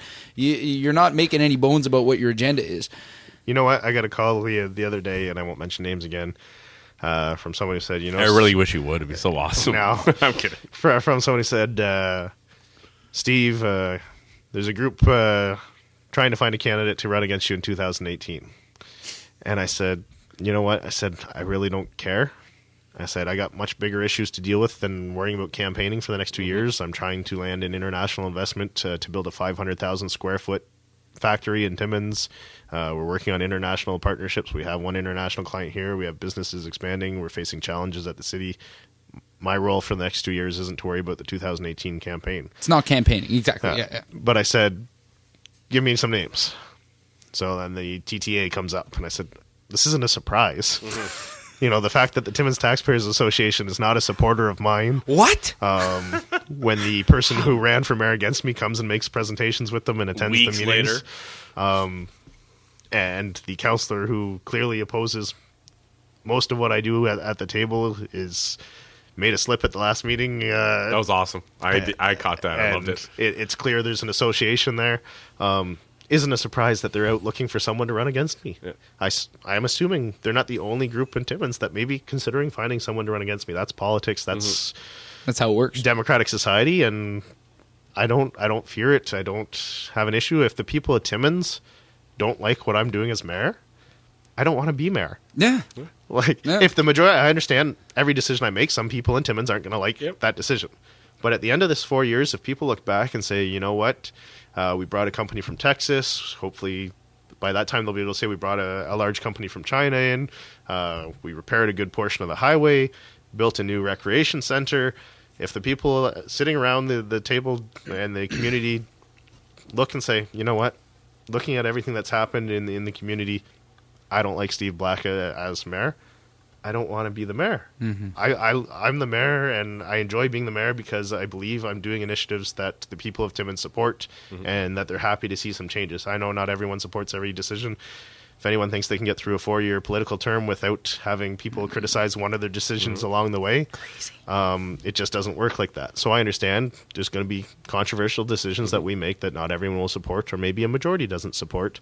But when they look back at the whole package and everything that's transpired this term, my hope is they say, you know what, even with the circus that happened on Monday nights for a section of the term, even with some of the projects that I don't agree with, I really like the overall shape of the community and the change it has taken in 4 years. I'm still going to support the mayor and the councillors who got us to this point.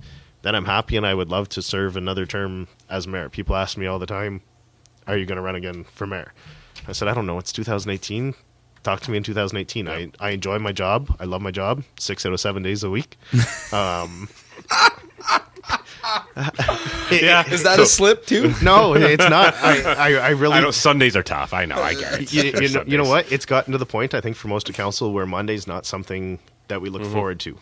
Well, even Noella mentioned that she's not looking forward to going on Monday nights. Yep. And as a councillor, and even for the first year as mayor, a year and a half, I looked forward to Monday nights because we were discussing the issues and having debates, and they can be adversarial debates on issues, but that's part of what you love as a politician.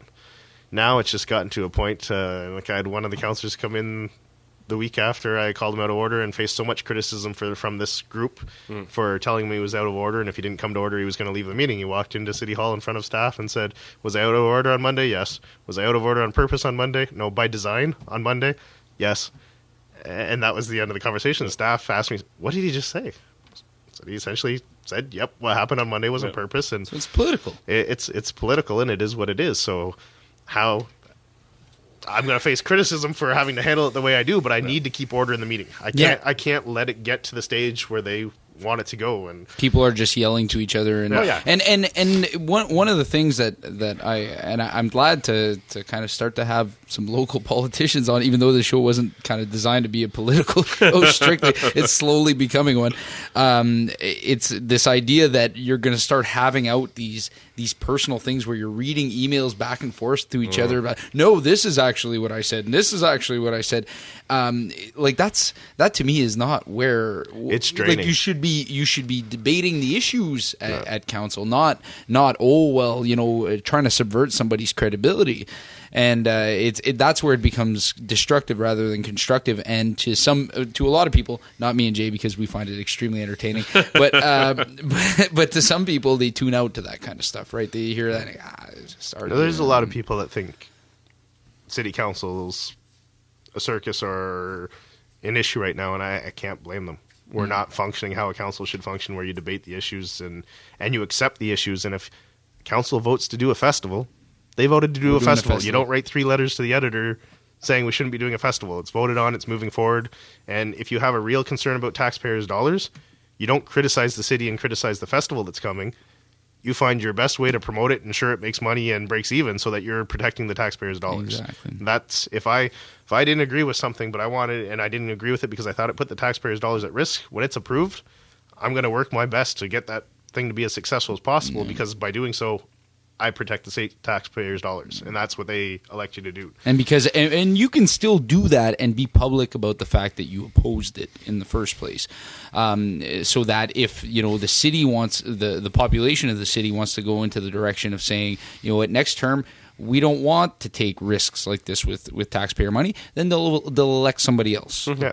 But that's not the case for this term. Well, and I don't have any issue with anyone, and I've done this before, and the same councillor has criticized me for doing an interview saying, you know what, I respect council's decision, and that's the way we're going to go. My opinion differed because of this and this and this, and you give your opinion so the public knows where you stand. There's no issues with that. Apparently there is when the mayor does it, but not anyone else. But that's, you're still showing respect for the decision council made, and that's what we're supposed to do, and you still go forward to carry that decision out in the future. But you're allowed to give your opinion of why. We just finished a debate 10 minutes ago. You can't do a media interview and say, oh, no, I think this was a really great idea. And the media's going to say, well, you just criticized it 10 minutes ago. Yeah. What are you saying now? So you have to be able to set it up, but you're supposed to do it with a respect for council's decision, a respect that that's the way it's going forward and that it's going to happen. And hopefully everyone that ran for council to promote their community and talk about what a great community we live in and to promote these type of things instead of said, Timmins can't pull this off. Why would Timmins? Like, that's what I see. That's what the attitude is. To me, I love Timmins. I mean, I chose to live here. I moved here. It's a community that I chose to have kids and raise kids in. And it's a regional hub of Northern Ontario. When you look at Northern Ontario and all the cities across Northern Ontario, there's 5 regional hubs that most of the other cities look up to, and we're one of them. We have an incredible amount of things to be proud of and a lot of things that other communities can't have. I mean, we're discussing another recreation facility. There's communities that build an outdoor arena, and that's their arena. They don't have an indoor arena. That's their arena, and their community celebrates it. They're ecstatic. Happy as can be to have a brand new outdoor arena and have to play exposed to the elements because they understand that that's what the community can afford to do, and it's great. So that's my challenge. I didn't get on council because I wanted to tear the council down or tear the city down or something like that. I got on council because I thought I could bring new ideas and changes to the community to make everyone enjoy it. And yes, we'd pay high taxes, but hopefully by the end of this term, when they look at things they got, they can say, you know what, we do pay high taxes, but look at the things we've got in the last 4 years, and look at the changes the community has, and look at the new buildings and the new businesses that have went. The discussion we have is the mines are closing. Timmins has been around for over 100 years, and mines have been closing since they opened. That's the nature of the mining business. That's how it works. As a mining engineer, the day the mine opens is the first day to the countdown that it closes. When I came to KID in 2004, people were talking about, a mine life of 5 to 10 years left in the mine. We're still going 12 years left, and it's got 5 years left in it, and that's probably a pretty firm 5 years. It's not the floating 5 years that was there before, but that's the nature of natural resources. Mines open, mines close. If Lakeshore wouldn't have been developed and wouldn't have been started until KID closed, and you had KID closed and Lakeshore open the next day, and 500 or 600 jobs that are in Lakeshore, people said, it's still the largest employer leaving the community, but there's optimism and hope there. Goldcorp starting their project in Chapleau area, and hopefully it will be milled in Timmins and keep our mill running for a long period of time. And there's lots of other exciting mining projects going on in the region to be happy about. 100 plus years of mining. Yeah. We got many, many years left to go. And even with the money that will be lost and with the jobs that will be lost, it's going to be a difficult term. Next term is going to be a difficult term. And when you lead into it, hopefully things rectify and straighten out over the next couple of years, and it's a more smoother council, because I do share some of the concerns of, I hear the councillors sitting around the table and whether or not they plan on running again. And sorry. That's all right. There isn't. You want to hold that one in. I can tell you, no, it wasn't going to do. There isn't that many that at this point in time are considering running again. And then you get the people outside looking in that say, do I really want to give my time and effort to take, because all they see is the Monday night. They don't see the community involvement side of it and what goes on. So it's tough, and it does. I am concerned because I got involved to help the community and better the community. And that's going to be a tough, like you say, a tough term, the next one. So the fact that we don't really have a whole lot of people stepping up to the plate to lead, and not a lot of people being inspired by the current climate wanting to lead, it's tough. But I don't know. I'm hoping that when people hear just where your points of view come from, and different members of council, and they really get an idea of where you're motivated by, or what you're motivated by. I don't know. To me, it's right in sync of where my head's at. Right, like I think there was an opinion piece in the Daily Press. I don't know. Was it like a month ago? And it was about kind of saying that people who are opponents of this aquatic center need to cool their jets a little bit. It's a basket of deplorables. Basket of deplorables. Oh, let's not get into the Trump language. But this idea that some people are just they're happy to cross their arms and just let the tumbleweed, go down the road and just kind of let the city ride off into the sunset as the mining industry kind of slows down a little bit.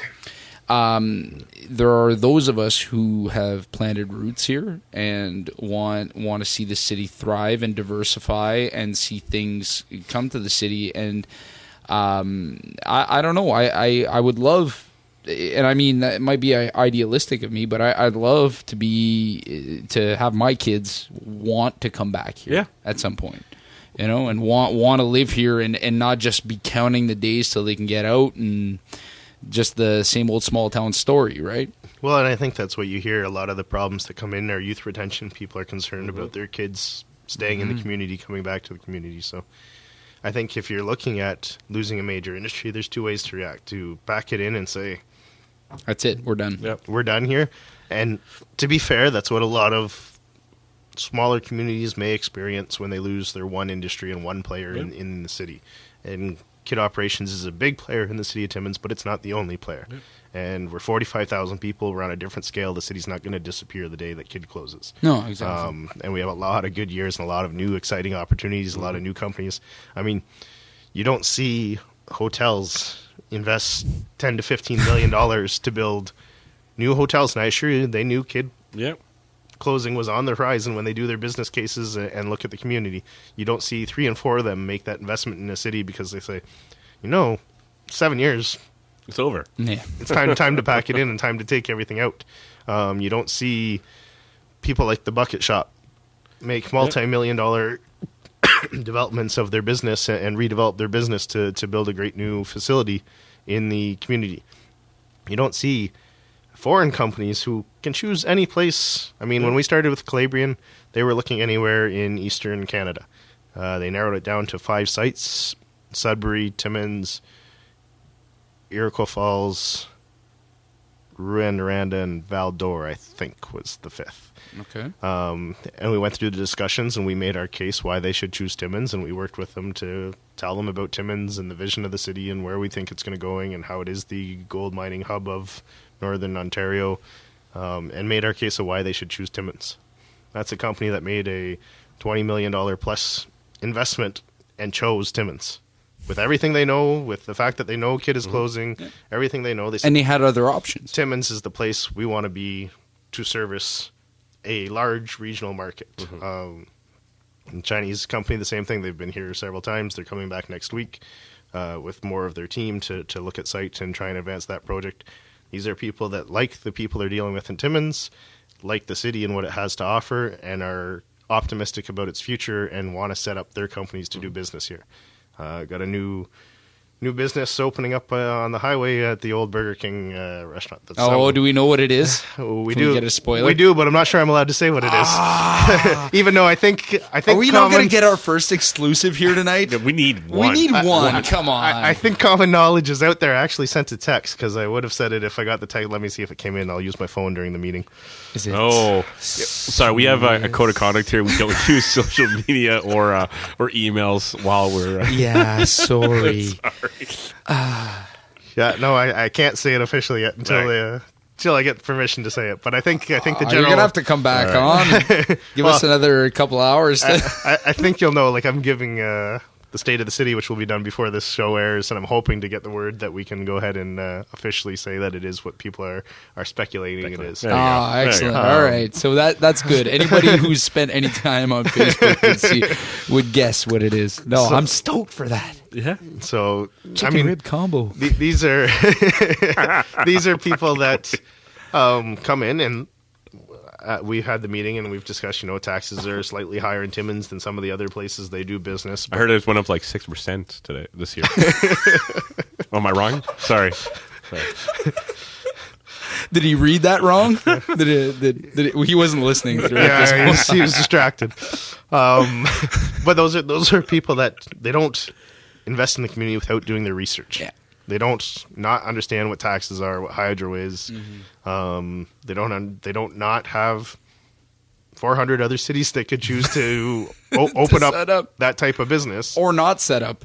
Right? And they've made that decision to come to Timmins and invest in Timmins, and that's what I think. Problem with social media is the negative people have no issues being behind a keyboard and being negative and putting whatever they want to put on it. The positive people. Sometimes, and you've seen that totally change with the festival, but are sometimes hesitant to engage because they don't want to deal with the negative people. Mm-hmm. They don't want to even. I agree. And I could pull up my Facebook and go through the messages, but I wouldn't do that to the people that message me and show the number of people that say, you know what, Steve, things are going great in the city. We're happy. We support you.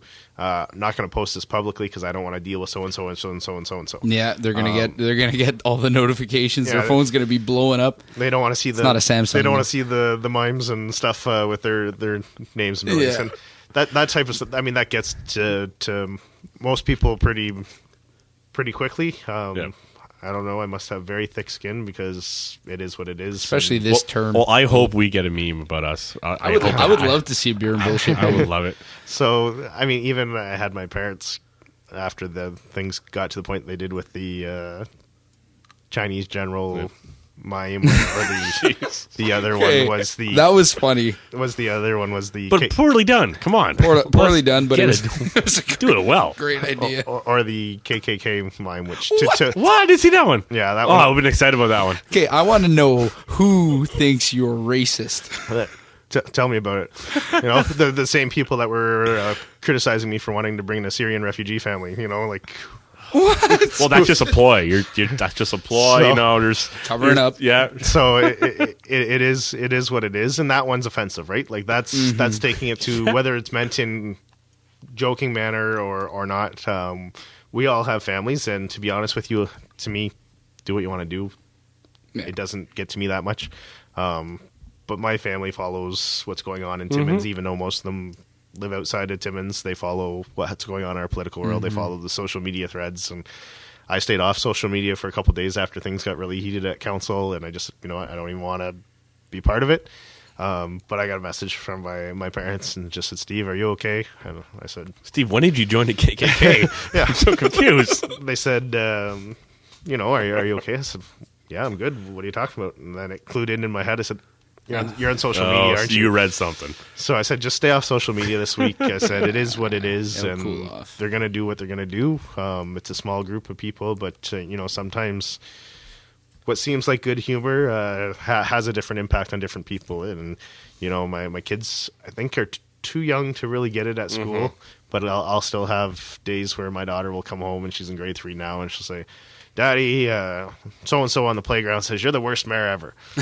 And, for me...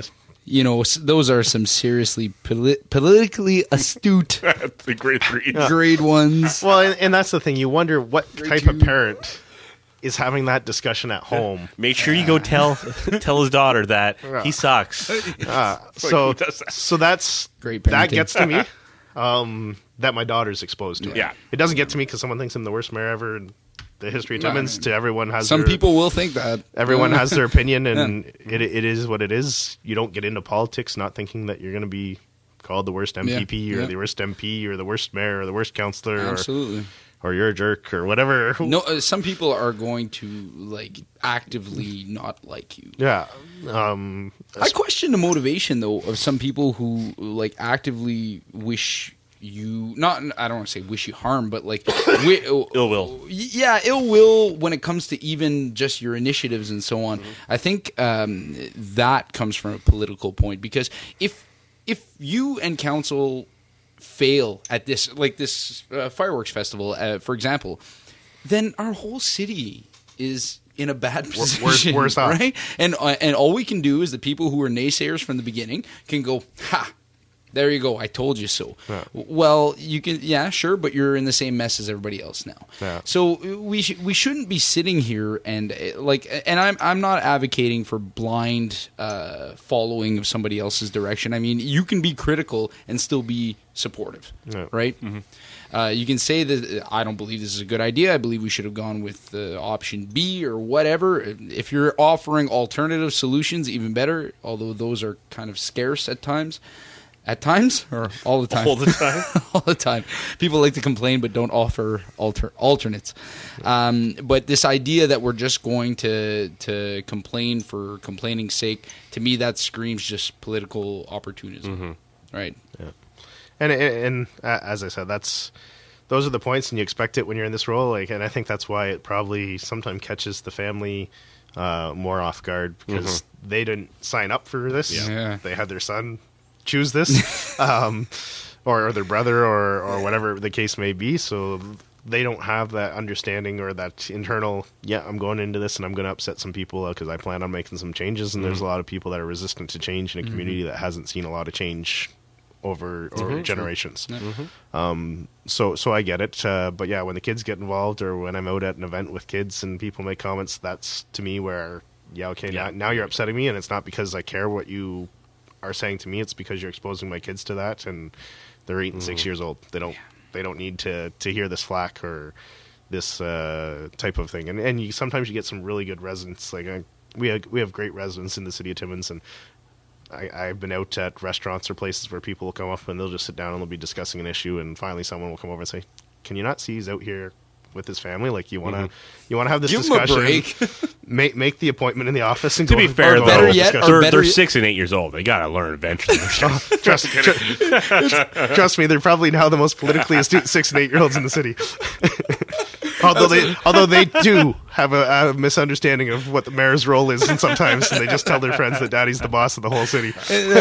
That's very true, yes. I think there are some grown adults that have that impression of what the mayor's role is. Well, to be honest with you, it's true, because some of the issues you get in the role, people will call in, and it will be a civil matter, it will be whatever, and you'll say, "I'm sorry, I can't help you with your neighborly dispute." Well, you're the mayor. What do you mean you can't come in and pick? And so those type of things are tough as well, because there is that expectation that you're going to be an advocate for every single person. I don't even mind being an advocate if something's wrong, even if it's not within our responsibility. I don't mind calling someone and having a chat and saying, can we get past this, or can we fix this for your neighbor or your business or whatever it may be. I don't mind that. But it's just sometimes the sheer I'm not supporting you. Well, I hope you reconsider in the next 2 years, but not supporting me for something I have no power to do. So are you saying that you're not going to be Cory Booker, who is was he not the mayor of Newark, and he used to go shovel people's driveways? Yeah. So that's not going to happen anytime soon. I can't call upon you to go. There's a big bank here. I just finished cleaning my driveway. Tired. I'm about ready to go to work, and the plow just came by.